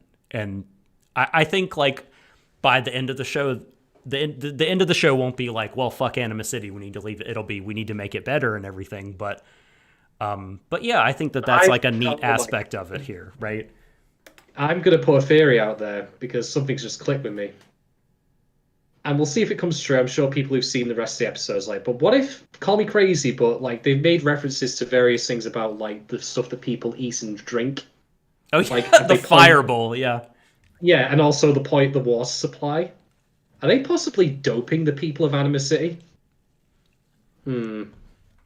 Awesome. I mean, I wouldn't be surprised if it was happening.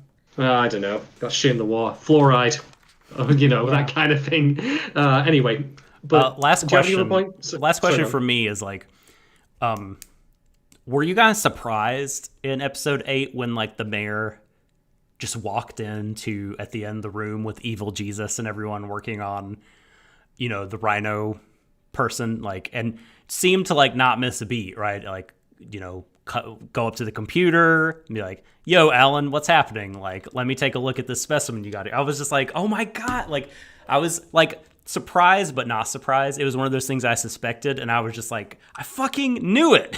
Dirty. Like, or at least playing with fire and up to stuff. Like, the mayor's a really intriguing character to me. What is her deal to you all? I don't think she's involved with Alan's conspiracy. I think she's just as much a pawn on his chessboard as anyone else is. It's just that he has to kind of work around her a bit more, because she is knowledgeable in that particular area. But she knows about the terrorism they just committed, and she's like, not like, you're under arrest and shit. She's just like, yo, let me like try to save this guy's life. She totally does. Like, she went into the facility and knew exactly what they were doing and goes up to the computer and starts analyzing. Well, they were just going through his corpse. They didn't know it was like, they didn't know like that who had injected him. They didn't know it was Boris, for example. There's no way she's pieced together the whole thing because it's Boris who injected the rhino, remember? Mm-hmm. I mean, I think she knows, but like she thinks that she can like stop the most dangerous evil shit is where I, fall on her. Well, I feel like she is a pretty good representation of a lot of real life politicians who are more than willing to work with corporations and let them into a frankly astounding like inner circle of government that they really should not be in.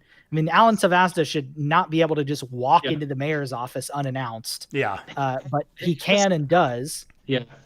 Not to Amazon, mention the how about fact we- that he has clear influence on their police force as well during the investigation of the Rhino incident, because the detective actively says, you know, oh, we can't investigate that part because the powers that be would come down on us. The us little guys down here would get screwed over by the big guys up top. And the big guys up top are clearly the mayor and Sylvasta Pharmaceuticals, who are in bed with each other. Even if the mayor is not fully appreciative of what is going on over there, she clearly sees her relationship with them as a net good, despite the fact that, you know, especially in this world, but also in the real world, corporations can't be trusted worth shit, especially No. not with government. Yeah. The thing I was going to mention was in New York, like up until AOC got involved and basically said, eat shit, like Amazon were going to end up like building a new warehouse distribution center like, where essentially the New York was going to end up paying them.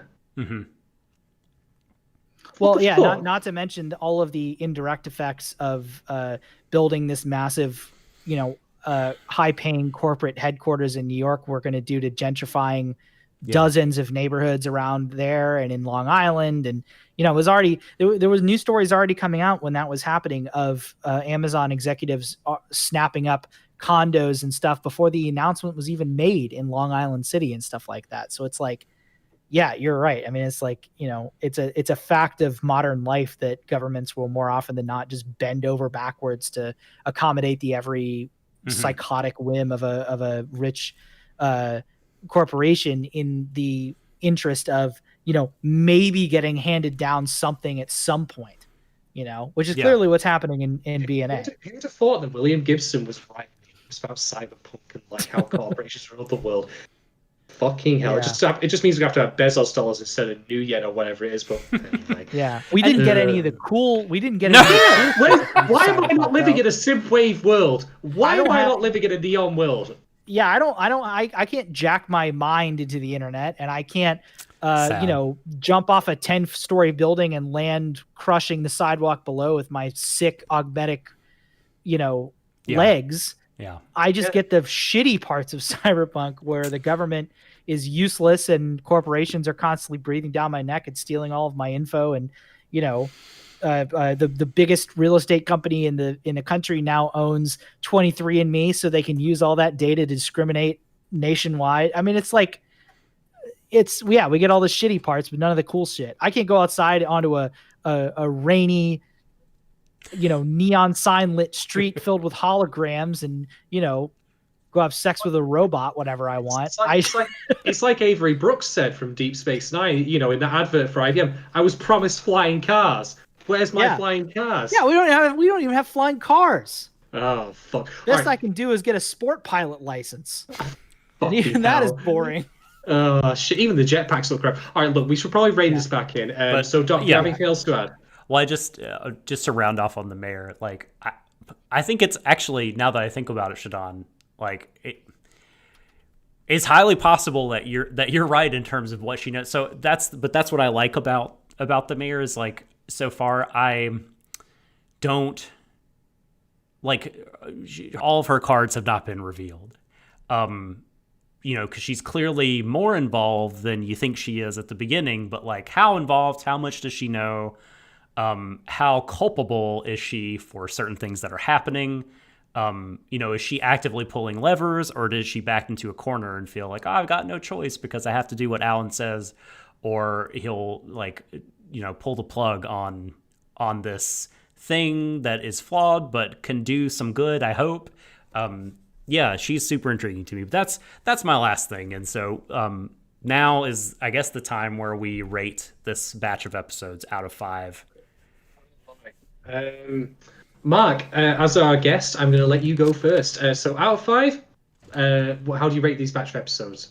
I'd say 2.5 out of 5. I feel absolutely neutral on them. There is as many good things in them as there are bad. And I've told people many times about this show as a whole. I really am struggling to feel just about anything about it. So 2.5 out of 5 seems, I don't know if you can split it, but 2.5 2.5 stars, essentially, is my rating. I'll go next then. I am going to give this batch of episodes. Oh fuck! What? I'm wavering between two scores here. 5 and 4.5. No, because make no mistake, like I absolutely agree with your sentiment, Mark, that they were well intentioned, but good intentions like hubris has often been like the worst thing ever, basically. And the end result to me was a absolute clusterfuck in a lot of respects, particularly episode 7. You know what? I'm going to be cruel because fuck it. I'm going to go and give these episodes 2 out of 5 cups of red fireball, whatever the fuck it was. You know. Fair. I am going to be, as usual, the high person on our podcast. And yeah, you're definitely high, all right.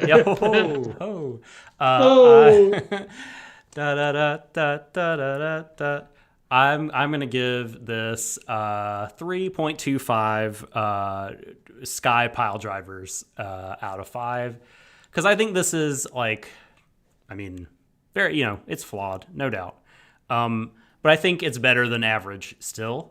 So that's why I would rate it higher than you guys. I like the characters. I like their designs. I like the look of everything. I like the world. I think that there are enough isolated good things for me to get behind. I mentioned that scene in episode 8 back when we were still doing patron questions. Some things I took away from episode 7. Some shots in episode 9, and just kind of the world in general. There's stuff I like about it. I mean, it doesn't come together in a way that I would like, for sure. But I think it's watchable and enjoyable. And again, I think it's like, I can't rate it too much lower because I don't think it's like average or even like just a hair above average. Like I think it's like I get a lot of enjoyment out of watching it. So 3.25 Sky Pile Drivers out of 5. My friend, fair play. All right, then. Well, that brings us to the end of the podcast. So thank you very much to everyone who's currently listening live, or if you're listening to this later on VOD, or on your iPhone, or whatever device you're using. Even if you've got a Microsoft Zoom somehow. Don't know you still got one of those working, but hey, if you're listening to it on there, that's great. I want to give a massive thanks and shout outs to Mark for joining us today from Ono Anime. Thank you very much. It's been great having you on, both for your insight and your wit, my friend, and we'd definitely like to have you again at some point. Thank you for that. I really appreciate it. Oh, I am incredibly appreciative to you guys for having me on. This is, I think, other than Anime is Lit, is my only other guest appearance on any podcast. So I really appreciate it. Feels really good. I'm definitely down to come back at some point. If you will allow me a shameless plug real quick, I do have something going on tomorrow. Yes, please do. Tomorrow at 8 p.m. Eastern Standard Time, I'm going to be streaming some Microsoft Flight Simulator on our Twitch channel. So twitch.tv/OhNoAnime. If anybody listening or watching is interested in that. I don't know how interesting it's going to be because I don't know if you guys know this, but flying planes is mostly just staring at instruments and sitting there. But we're going to try to make a go of it. So if you're interested in that, I'd love to have you. Otherwise, you already heard my website and everything, but I really appreciate you guys having me on. It was a lot of fun, and I'm excited to come back. Yeah. If you would just please drop your website again for people who might be listening and coming late. Yeah, of course. It's ohnoanime.moe or ohnoanime.com, and that has all of our links on it, including the Twitch link that I just mentioned. So if you're having trouble finding it on Twitch, it's over there. That's where you can find everything that we do. Cracking. Love it. All right, then. So I'll just do a quick bit of wrap up here. If you've enjoyed this podcast and you're thinking to yourself, hey, you know what, I'd like to give some money to those fine young chaps over there, feel free to pop yourself over to patreon.com/Warui Deshou. Got free tiers here, 2 free $5. Gets you increasing access to more and more content to the point where if you subscribe for $5, you get free podcasts every week, basically covering free shows, of which currently are Brand New Animal, which we've been covering now. That's ad-free, by the way. You also get Decadence, and you'll get Shoreko Shinjo. And then, of course, you can also, get yourself involved in our Discord, decide future podcasts that we'll be doing on certain shows, all sorts of great stuff. Definitely do check it out. If, however, times are tight, let's not kid ourselves here. I'd rather people spend money on stuff they need than frivolities. But if you do still want to support us in a non-fiscal way, you can do so absolutely by smashing all the social media buttons. You know how this works. You click the bells, ring the shit out of that, click the subscribe button, like all that stuff, blah de blah. We've done this tango before, and you can absolutely do it again. So we definitely appreciate that. You can find me on Twitter at Shadon1010. That's 1010. I'm currently talking about all sorts of crazy shit, usually about stuff I've eaten, cooked, or even things like Sailor Moon, which I'm currently on the cusp of finishing Sailor Moon R, which has been a lot of fun. Feel free to hit me up there about anything and everything, as long as it's not right-wing bullshit, in which case kindly go fuck yourself. Next up, Doc, what about you? Where can people find you on the internet? You can find me on Twitter at The Subtle Doctor. No spaces, no caps. I don't even think I need to say that, because I think if you did put caps, anyway, The Subtle Doctor. Just be safe. That's different to where Carrie entirely. I'm tweeting a lot these days about manga, much more than I have been in the past, because I'm on a bit of a manga kick, particularly stuff in Weekly Shonen Jump. So, if you want to see pictures of Chainsaw Man with my commentary, then give me a follow, I guess. Or Spy Family, which is wonderful. In addition to other assorted anime, manga, wrestling, toku, kaiju. I try to talk about a wide variety of J things. So, but yeah, I'll talk about whatever. Give me a follow. Well, Marc, where can people find you on Twitter.com? My @ is @Vermillionaire, but instead of the last E, it's a 3. So it's Vermillionaire 3. It's hard to say, but it'll be on the website. But I'm mostly tweeting about fusion jazz and math rock nowadays. Nice. So what more do you need? That's a deal all of itself. Absolutely. Listen, I've had to pare it down to the essentials during the quarantine. So what more essentials do you need than that? Yeah, just those exactly. Two. All right. Well, ladies, gentlemen, MBZN, thank you very much for spending your Friday with us. I hope you've all enjoyed the podcast. I hope you've all got something out of it.